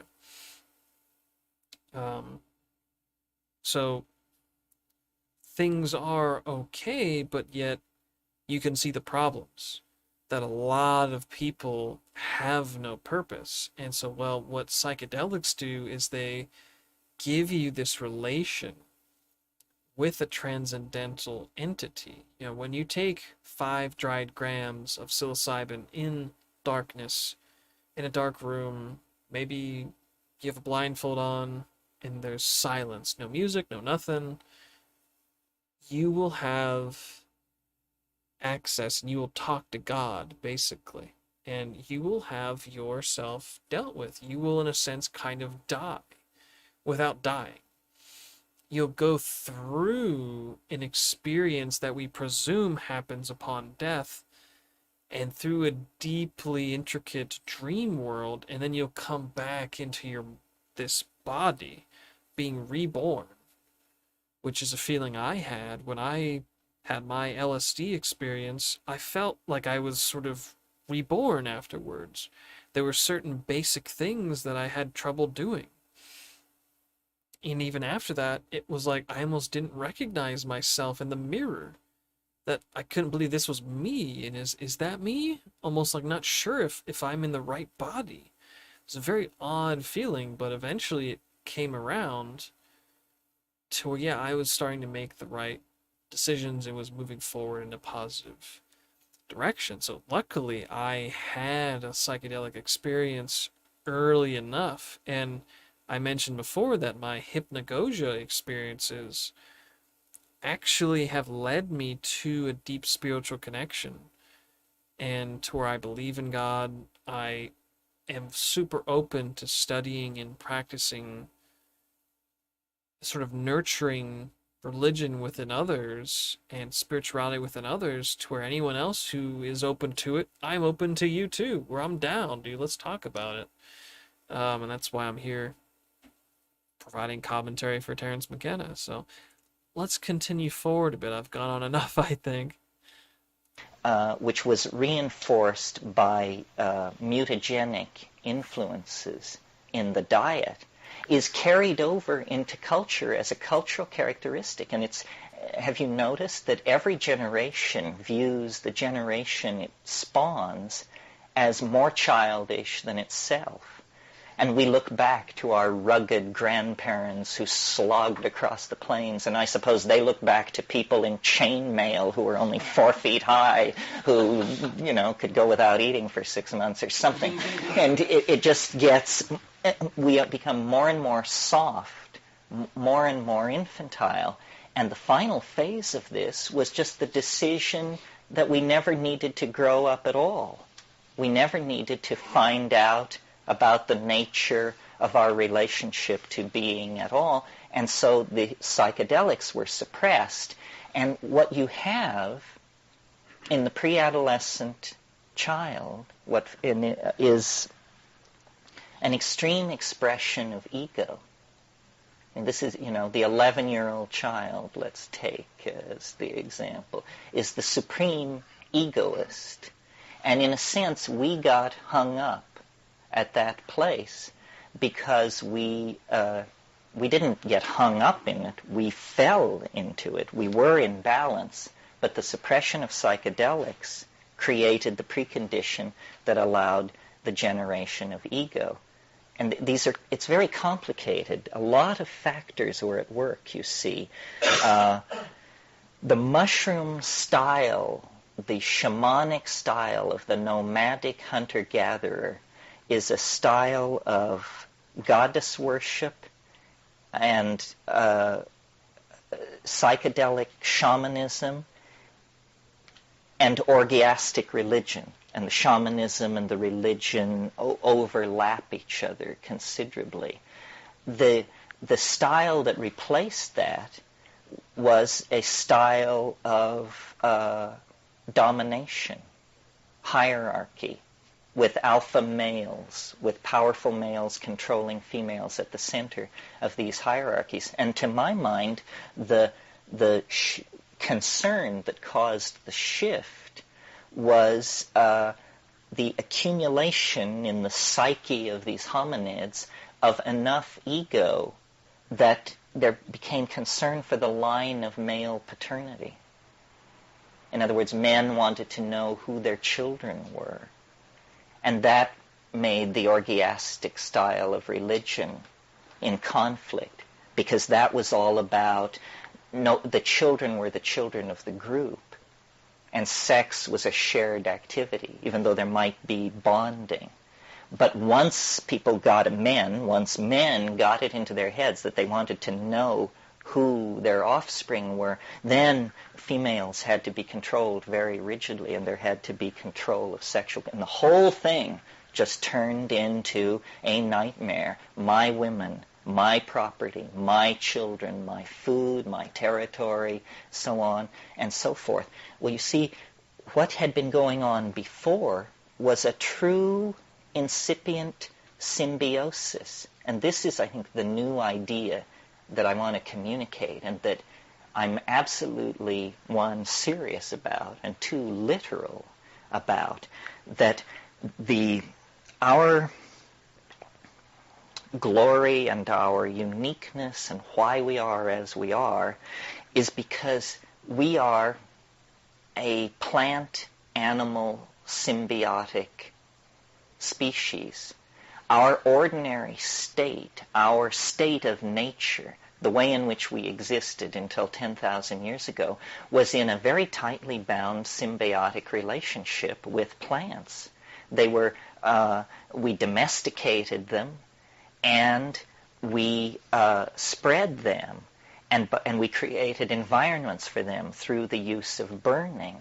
And in return for this mysterious connection opened up where real information couched in humanly cognizable terms, information about where the reindeer went, who you should marry, what the weather's going to do, stuff like that. Real information began to be traded back and forth. Now, biologists are familiar with the notion of pheromones, message-bearing chemicals that regulate behavior within a species.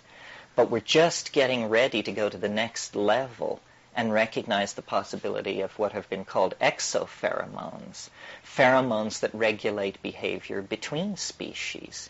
And it's very clear that, in climaxed ecosystems of great age, such as the equatorial tropics of this planet, exopheromonal interactions become the major mediating force in all the evolutionary exchanges going on.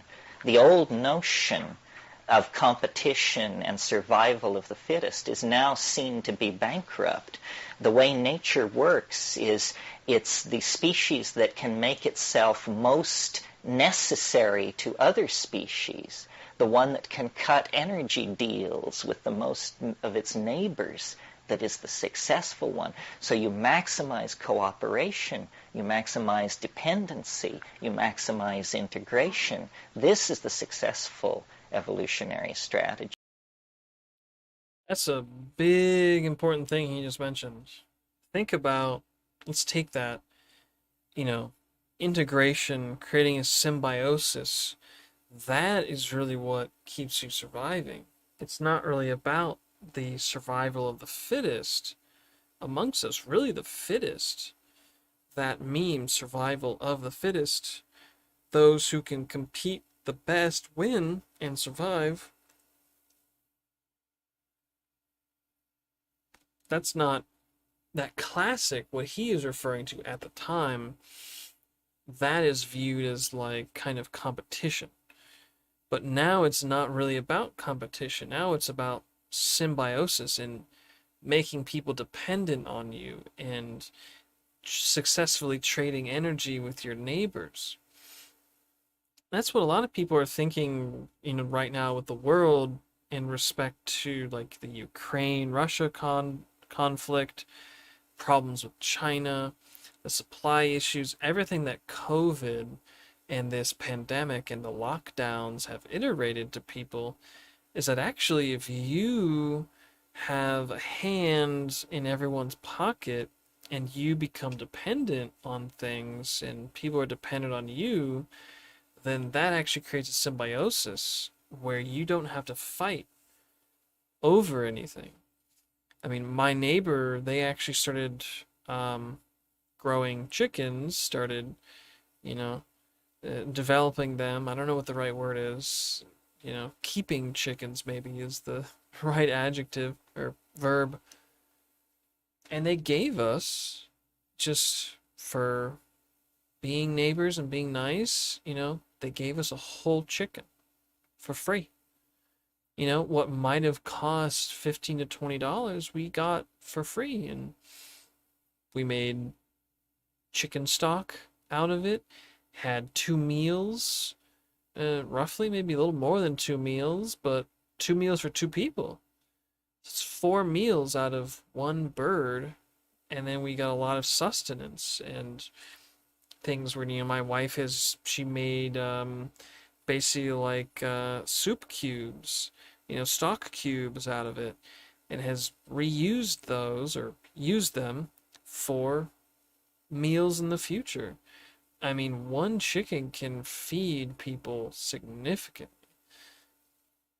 It's not so much you need to feed a family for a day, but you can actually really spread out one chicken over a number of days. And so, within a small community, if everyone, I think really kind of an ideal aspect is that the post scarcity, a world where we no longer have issues with scarcity, that's a world where we become fully symbiotic, where we are sharing things on a normal basis, but that's because everyone is producing and creating kind of the same thing. Right now with social media, we are kind of doing that to a degree where we are actually sharing information, and part of that is just our opinions, and in a way that has reconfigured society into unique groups where people kind of don't talk to those who are part of other political groups, or people can kind of create enemies in that way, but oftentimes people just deal with it and it ends up not being a big deal. Family members or friends who didn't like each other because of Trump, people kind of have rather reconnected, or it wasn't a huge deal and it's whatever. But maybe it said, hey, we weren't friends to begin with, or maybe, sure, you're part of my family, but I'm just related to you, that's it. You're not really like family in that sort of sense. And but to a degree it's like, well, with the pandemic, people are like, I still need food, I still need things. And even with the coming global recession, people are going to figure out, I still need all of this basic necessities. What are your necessities? And whoever can provide that, you will give loyalty to that person and you'll kind of do whatever. That's why people, overarchingly, everyone kind of wanted to make this pandemic end. We wanted to get rid of the lockdowns, and it was like, hey, take the vaccine and the lockdown will end. That's why everyone tried to do that. And of course, the lockdown didn't really end, and things haven't really kind of gone back to normal enough for people to where it's like, all right, well, I guess that didn't work. Well, then screw it. We're just going to take matters into our own hands. We're going to take personal responsibility for this. And it's why you have this weird stratification where even some countries and places that want you to have a vaccine passport, it's kind of not working out for them because lots of places aren't doing that. And then to what degree do you really enforce people to have vaccines, and how you have to get a booster every 6 months? And then, well, wait a second, you know, trying to keep up with it, just less and less and less people care because they don't need to. You don't need the vaccine or some of these other things, more than just talking about COVID here. You don't need to do that stuff to actually survive. So when you look at not just the bare minimum, but also more reasonable balance of existence, having a life that's worth living, a lot of it you just take into your own hands and do your own thing. Look up the laws you have for gardening, for capturing, filtering and capturing your own water, and growing chickens. I mean, you got a chicken coop that makes you eggs, and you have some other chickens that butcher at some point for meat. And man, you pretty good. And you learn, I've done a lot of research lately about fasting and how our bodies really just need a significant stride of magnesium and potassium. Look at the sources of where you can get that. You know, you can survive by eating a handful of walnuts and 2 eggs for several days. Like, that's all you eat, like one meal a day of just 2 eggs and some walnuts. You put some hot sauce on it, it's easy. Maybe like throw in some sauerkraut on there, and you're good. You know, put a little bit of salt in your water, or put some salt on your eggs and stuff, and you're gonna be okay. You can go fasting for multiple days and then have that meal I just mentioned, and you'll be okay. Um, and supplementation is pretty consistent now. So you don't really need as much. And we're discovering more and more now how little we need. And with the advent of the internet, we can discover this stuff and share it with people. So I believe that like we are through this next decade, by the time we get to 2030, and I think the 2030s will be sort of the test. We're still learning right now. We are still acclimating and developing things. But the 2030s is going to be the ultimate test that if we kind of don't pass, then things will probably get worse. We are going through this recession through the next decade. I do believe there will be somewhat of a baby boom again. A lot of people my age, people who are millennials, it's pretty much on us to some degree to have kids and to also kind of almost iterate to the younger generations, Generation Z and also the new Alpha generation, for them to maybe even have more children to kind of get this growth back up and to continue that growth to where, we're going to go through a pretty heavy recession. A lot of wealth and money is going to get depleted, but it's going to be everyone is going to get hit by it. Even wealthy people, to where it's not going to matter much. Yeah, your savings and things are going to get maybe wiped out, but you just kind of reset. It's a reset, and you just start back up. But if we can all figure out how to use this newfound knowledge, we're not going to need money so much. We're just going to have to maintain these new systems and sources of sustenance to get ourselves moving forward.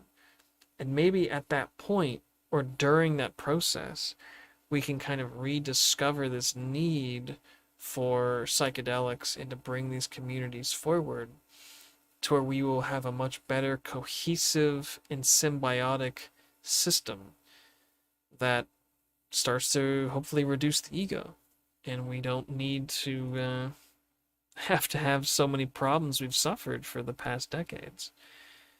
But there's about 20 minutes left on this recording, so hey, let's dive through it.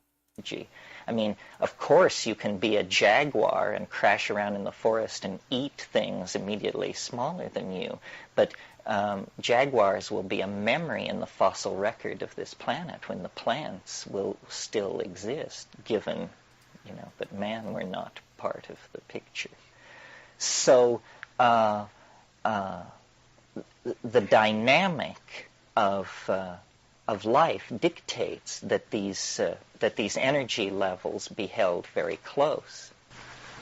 How do you explain the ego and the identity and the I and all that stuff? I mean, is that outside of the natural? Or, Well, no, I think nothing is outside of the natural, but all of this can be explained in terms of climatological flux on the African continent. Very briefly, the primates evolved in Africa. Out of the primates came the hominids, which were these gray seal, upright, opposable thumb, binocular vision. And there were a number of these, and they existed for, over the past 6 million years. But Africa and the planet, because of repeated glaciation, is subject to cycles of drying. And every time the ice moved south, primate populations were bottled up in Africa. And we know there have been 4 glaciations. Immediately the last one, the ice melted 20,000 years ago. And out of Africa, that last time, came pastoralists, people who had domesticated cattle and had a style of following cattle around rather than being just strictly hunter-gatherers. Well, I maintain what happened was these arboreal, tree canopy living apes came under pressure as the continent dried up to expand their diet. because the forests were disappearing and being replaced by grassland. Well, most animal species eat only one or two kinds of food. This is a general rule in nature, and it's in order to hold down exposure to mutagenic influence.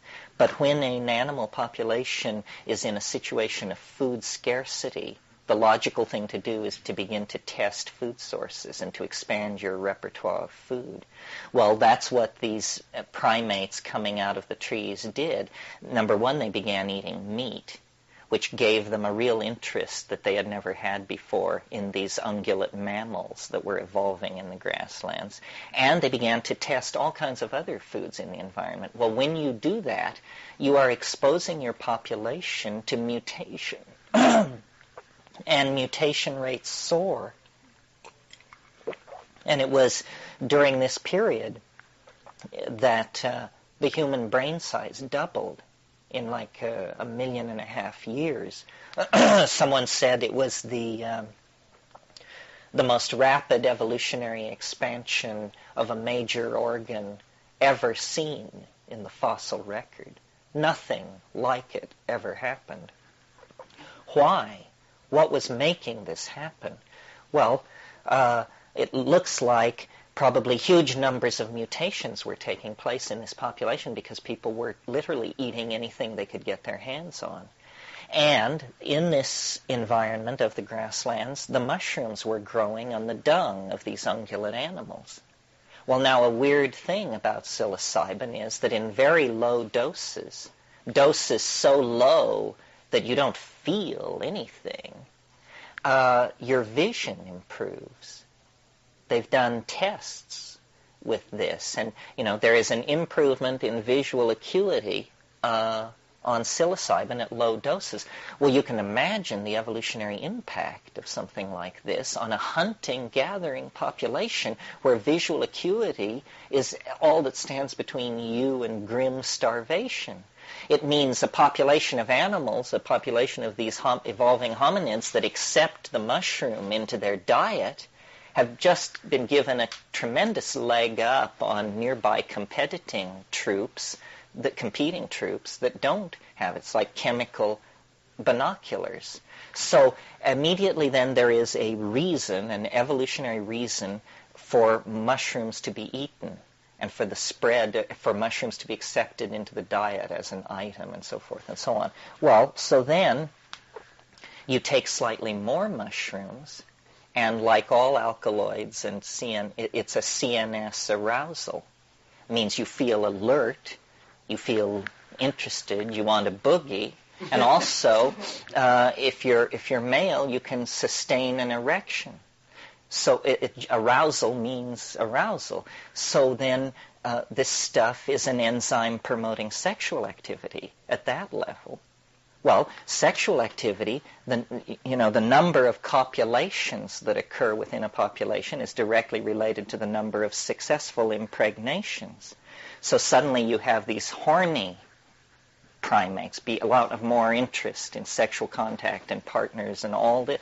This means that these psilocybin-using creatures that are now more successful at hunting and more interested in sex have all kinds of pressures on them that will force them to outbreed the dull, uninteresting folks who don't use mushrooms at this point. Well, so then yet higher doses, it changes, and it's no longer about sexual activity or clarity of vision. It becomes about the psychedelic trip, this tremendum, which is as awesome to you and me as it was to these so-called primitive folks 20,000 years ago. We don't know what to make of it. They didn't know what to make of it. They founded a religion about it. We're trying to start the engine of the same religion all over again. And the way in which this religious ecstasis manifests itself is in language activity, in cognition, but in glossolalia, in spontaneous outbursts of syntactically organized vocal activity. Well, the great mystery of human emergence, of course, is language. What is it? Where did it come from? How did it ever get going on such a scale? So forth and so on. But it looks to me like what we're seeing in psilocybin is a kind of neurological enzyme, a catalyst in the environment that could take an evolving primate population and put it through a series of forced changes that produce ultimately a self-reflected, minded creature practicing a shamanic mother goddess religion in this nomadic context. And that was paradise. 100%. I want to kind of hit upon this idea of self-reflection, environment.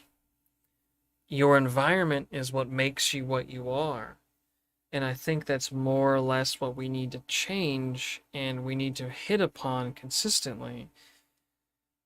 There's a lot of ideas I have here, but I want to say that I've had an idea about thinking that, part of why I've had problems in my life is I didn't have someone that was really on top of me, keeping up with what's happening with my life and trying to help and catalyze my growth.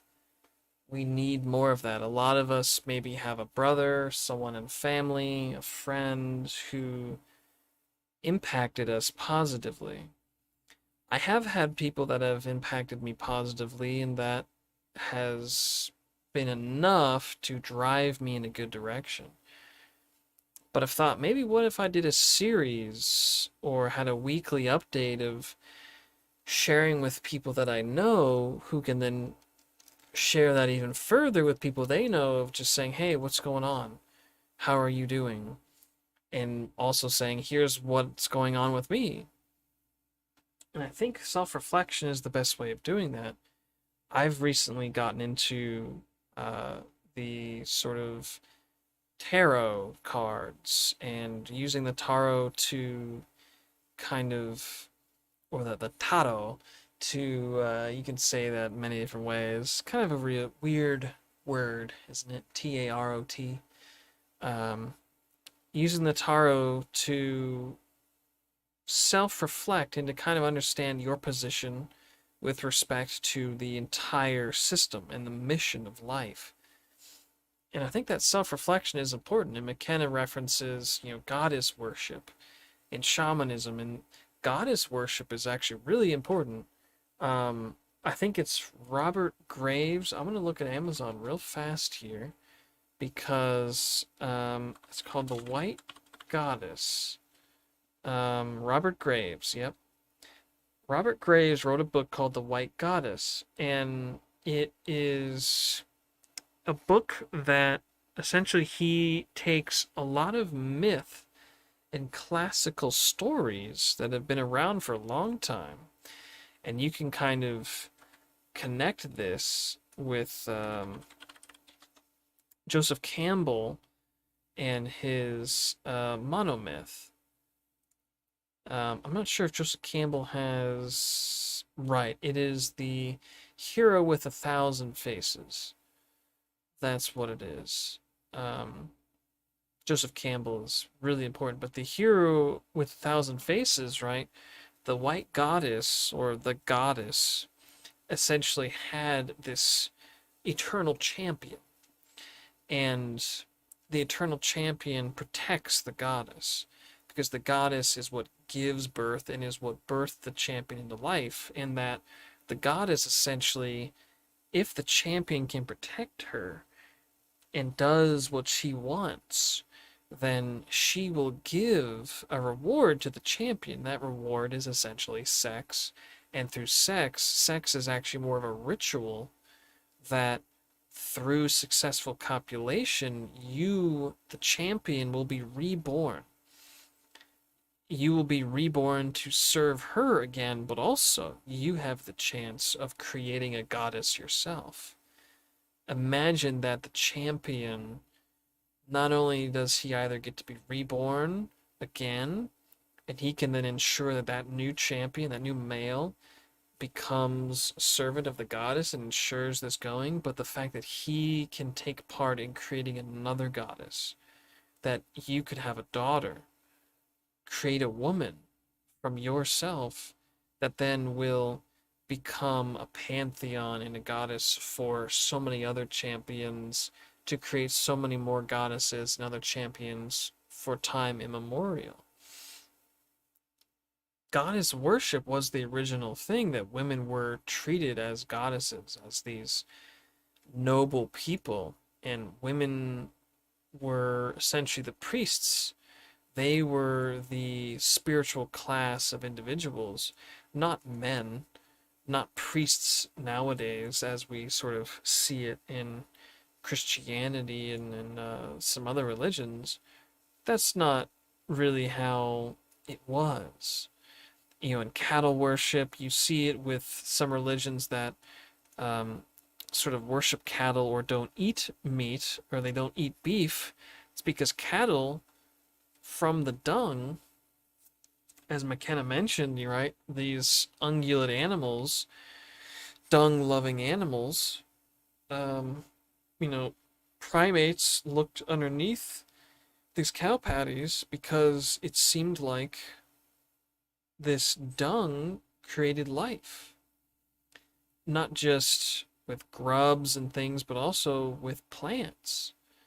And so if you followed these herds of animals, the dung they would leave behind would create life. And we know this because guano, I watched a video on this just today. Guano is essentially dung. It's a word for guano. Guano used to be traded.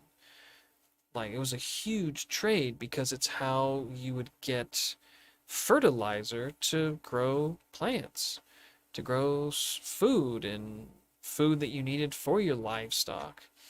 Well, one guy, a chemist, essentially figured out how to create ammonia, um, to use for fertilizer, chemically derived fertilizer, that you no longer really need dung anymore.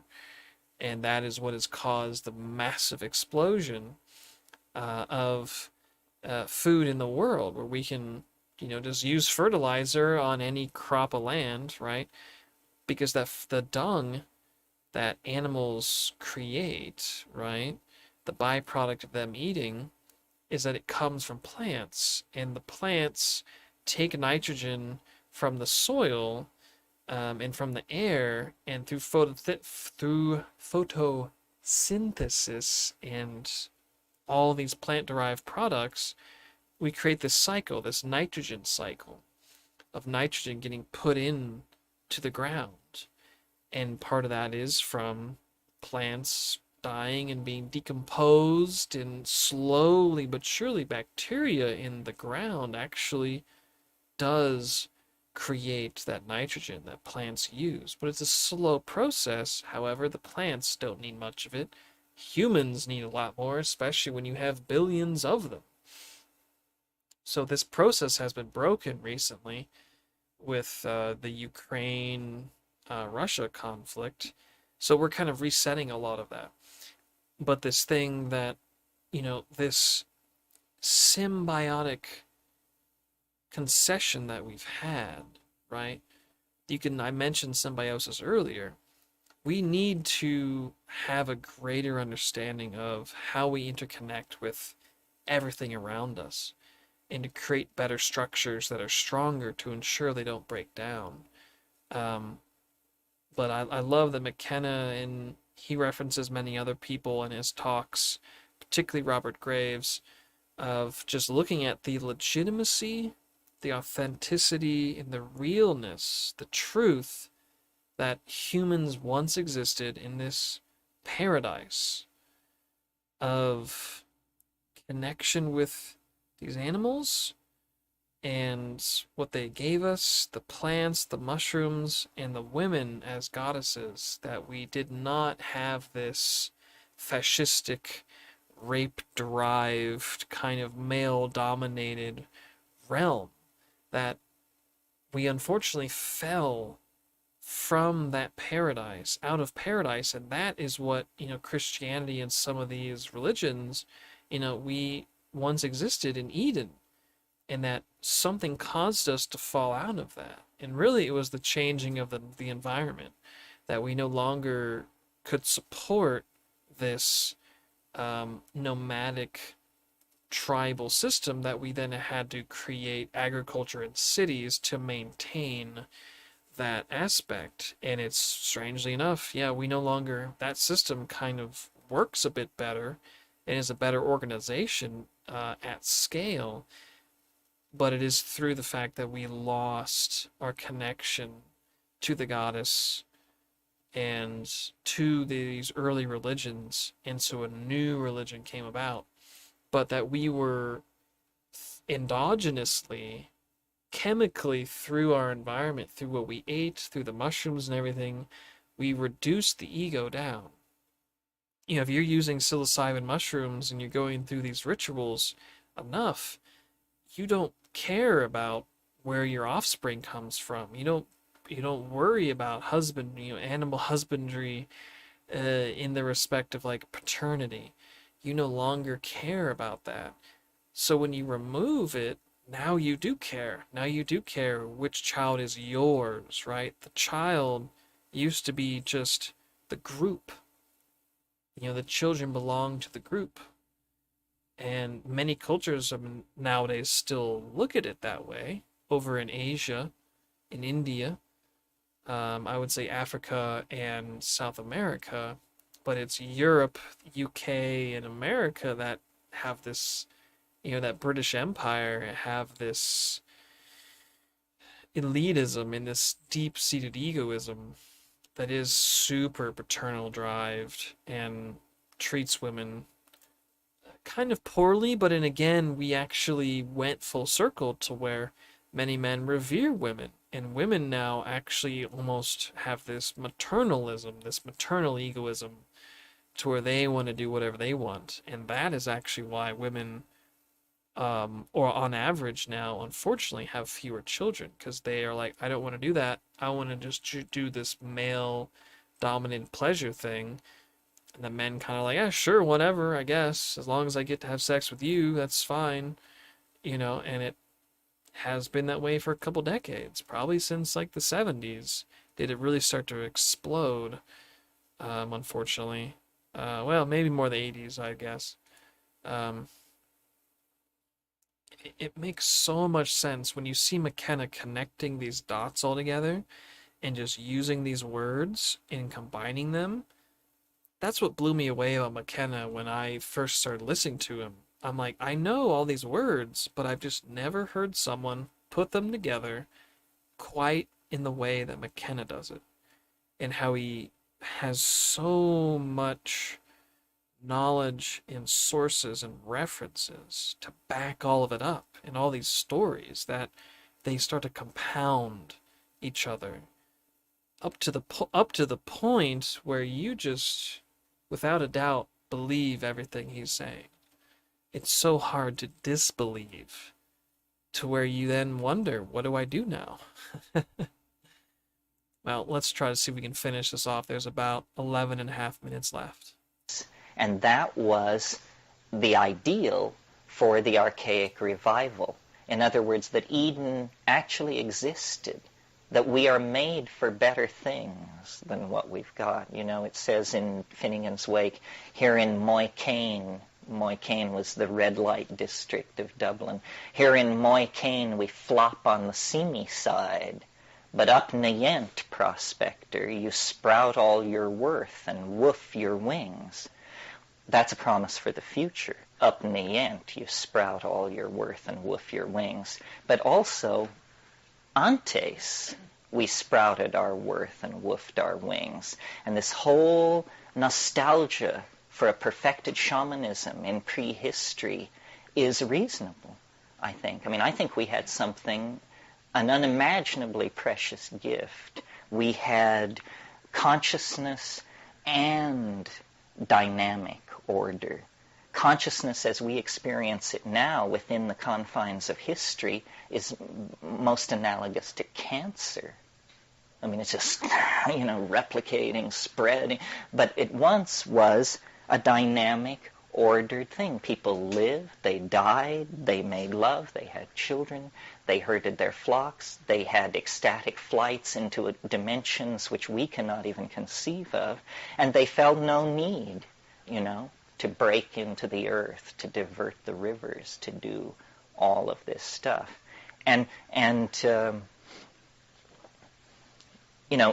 even if we're not aesthetically attracted to that, we have to make a value judgment on it because it was not a runaway process. It did not push everything toward crisis. Okay, well then, so what happened? What the hell happened if that's how it was? Well, nature is just an ongoing story. The very drying processes that created those grasslands, that created those pressures on diet, that created that mother goddess religion, that evolved those ungulate animals, that process continued.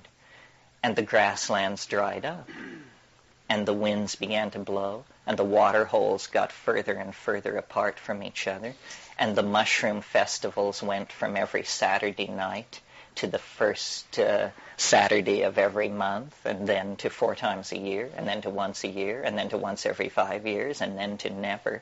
And in the absence of the psychedelic experience, this ego thing gets going.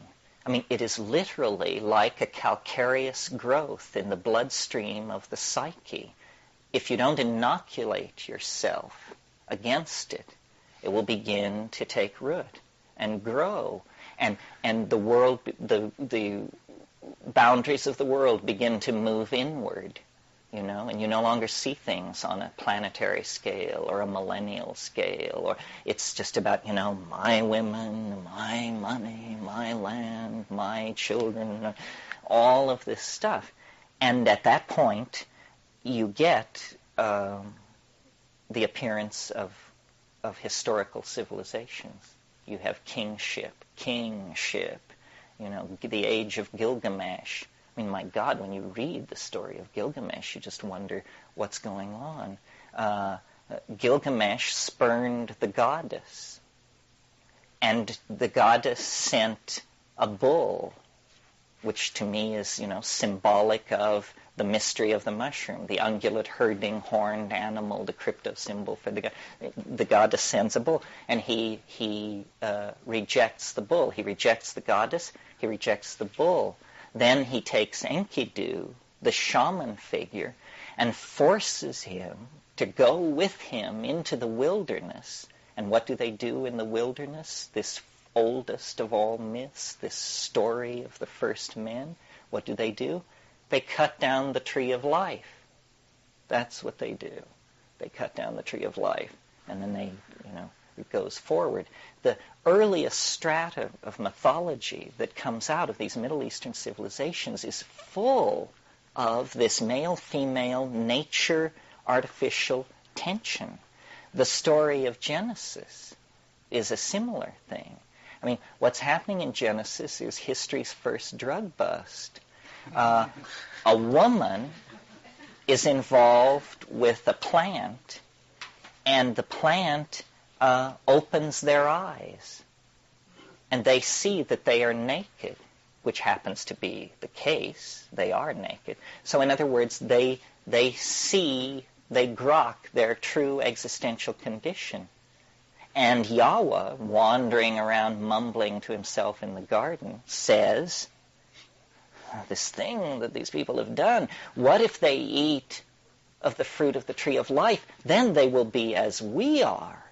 So it's very clear that there is concern to withhold knowledge, that human beings are to be held in an inferior position.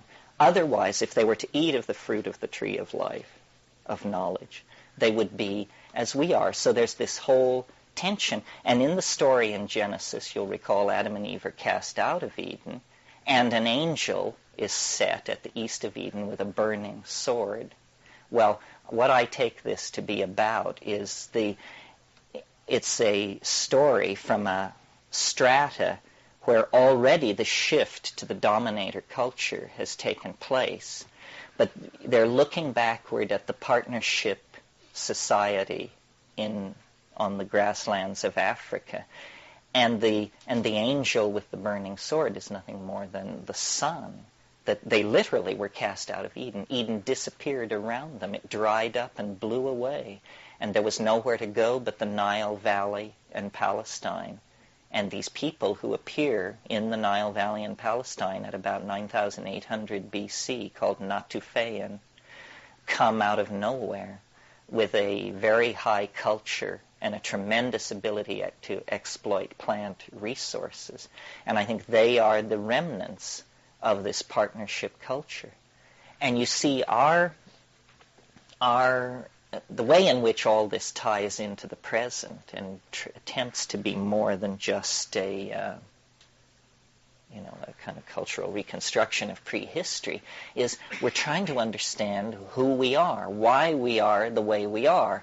Well, the major thing that now that we have transcended ideology, and nobody gives a hoot whether you're a Marxist or any of that anymore because we've all seen through that, the new issue is human nature.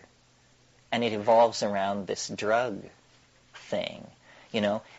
Is it the true and purest expression of human nature that you should drink nothing but cold water and eat nothing but raw vegetables, and any departure from this is an abomination? And then when you get to drugs, this is really an abomination. What should be our relationship to substances, and why are we the addictive creatures that we are? I mean, I know that elephants intoxicate on papayas and bumblebees get loaded on sugar water and this and that, but human beings addict to dozens of substances, to behaviors. I mean, all kinds of things. A guy goes out in the morning to pick up his paper off his porch, and it's not there. And he has a heart attack. He has to sit down. My God, what am I going to... And he has to have instant relief from the traumatic crisis of the non-presence of the morning information fix. And the phenomenon of falling in love, which doesn't really happen with other animals. I mean, other animals bond, but they don't go bananas in the way that we do on this issue. We're chemically highly cued in a way that a lot of animals around us aren't. So then history, because of this addictive drive within us that we have, because of this disrupted symbiotic relationship in prehistory. See, we're looking for the score, but we can't quite find it. Imperialism doesn't do it. Heroin doesn't do it. Sadomasochism doesn't do it. Nothing quite does it. But we keep trying stuff. Cocaine, money, fascism, mercantilism, ideology, all of this stuff. We are very, very restless. And the path of our restless, frantic peregrinations across the intellectual landscape is what we call history. It's our effort to try and get straight, get back to something which we feel we deserve and that we lost, and that we don't know quite what it was. Well, meanwhile, in the rainforests, in the Arctic tundra, these little brown people have been keeping the gnosis going, never questioning, never doubting, millennia after millennia, going into these hyperdimensional mind spaces and operating there. While this has been going on, we have been elaborating positivism, scientific philosophy, building atom smashers, so forth and so on. We have created, then, out of our infantile cultural style, what Erich Fromm would call a fecal cultural style, because we just excrete stuff, all kinds of stuff. They have held this mystery. But to my mind, the mistake that has been made is that it's been thought that they understood it, that we now go to the shamans and they will explain to us what the inner skinny is on all this. That isn't it. There's no explaining this. Once you've been there, you know the futility of a notion like understanding the psychedelic experience. It's like understanding the ocean or understanding a planetary ecology. We think that things are to be understood, but some things are simply to be, what's the word, appreciated, imbibed, to be in the darshan of them. There it is. I think McKenna, he goes off on a big story there, connecting all these ideas, and it ends very simply by saying, we assume that a lot of these ancient peoples essentially understood what they were talking about, or the memes and the symbols and the stories they created.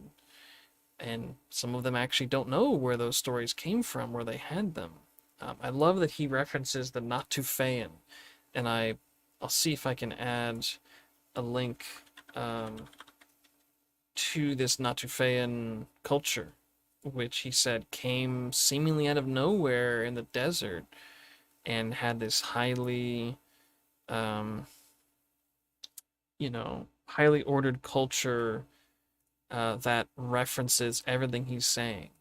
That there were cultures that existed, this perfect paradise, goddess worship, bull reverenced, a reverence to um, cows and herding of these animals, not necessarily killing these animals, um, but utilizing them for their dung, and kind of the understanding of like the cattle gives you dung which you can use to raise any kind of plant. You put it with some soil and mix it together, put some seeds in, and poof, some water, some irrigation, and it makes a lot of sense that that's how we figured out agriculture, especially at like a low level, like on a super basic level. And you look at these North African cultures and some of these groups that came from it in the sort of semi-lost, pseudo-lost history of it. Talk about the story of Enkidu and how these systems, like what was it, Raphael, this angel with the sword covered in fire, leading Adam and Eve out of Eden, and how all of a sudden it shifts, these thousands of years of time shift to then where we're at beyond Eden, that Eden is gone, that we kind of fell out of it, not on our own mistake or anything, but just that the world was changing, that this place was drying up, and we were now forced. And now it's almost like I think we are coming full circle with taking all that knowledge and realizing this is not the world we'd want. But yet we are everywhere, and that we are kind of the saviors of our planet, and we have to get our shit together. We got to pull ourselves together. But to kind of end this whole thing, that we don't know the answers. We're trying to figure it out. And these ancient cultures didn't know it either. So even though you might think, we have this reverence towards ancient history and cultures and all these like gurus and people and teachers who talk about, Buddhism and Taoism, even like ancient Chinese cultures, like seemingly they figured stuff out. Not really. They don't have the answers. They didn't know it either, because it's almost impossible to say that you understand the psychedelic experience. And that really, maybe it's just that all we're meant to do is appreciate what's happening. And that's it. Combine that with the fact that we kind of need to just give time to it, time plus appreciation plus some kind of catalysis, some symbol or action, some kind of meme that can maybe speed this process up. That's really all we got to do.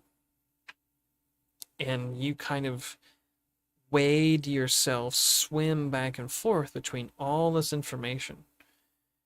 And I appreciate anyone who's gotten through this entire commentary. It's about 2.5 hours now. I appreciate so much, taking McKenna and kind of expanding upon it. And it's so important. And what I kind of want to do from here is I'm going to write down some of my own ideas, maybe kind of write up an article that I can then share um, with everyone. This is the good stuff here, man. This will really propel you forward. And the most important thing is to say, okay, what does all of this make you think? How does it make you feel? I highly suggest you to write it down, talk about it with other people, and let's come back to this at some later time, sooner but later, and kind of reiterate, and I will go over some more commentary, provide commentary on another McKenna talk, maybe in a bit of a shorter vestige. But this, again, is one of my favorite, one of the best throughout this entire hour discussion that McKenna has. He really kind of sets the stage and gets us to a point of understanding where we were, where we are now, what seems to be happening in our future, and kind of how we need to organize ourselves, getting rid of our ego, coming to terms with our position, reassociating ourselves with the archaic world, and reviving those systems that gave us the paradise we once had. So, let's try to figure that out. And I appreciate you again for listening to my commentary on Terence McKenna. I think I'll leave it there. Thanks again, everybody. Y'all take it easy.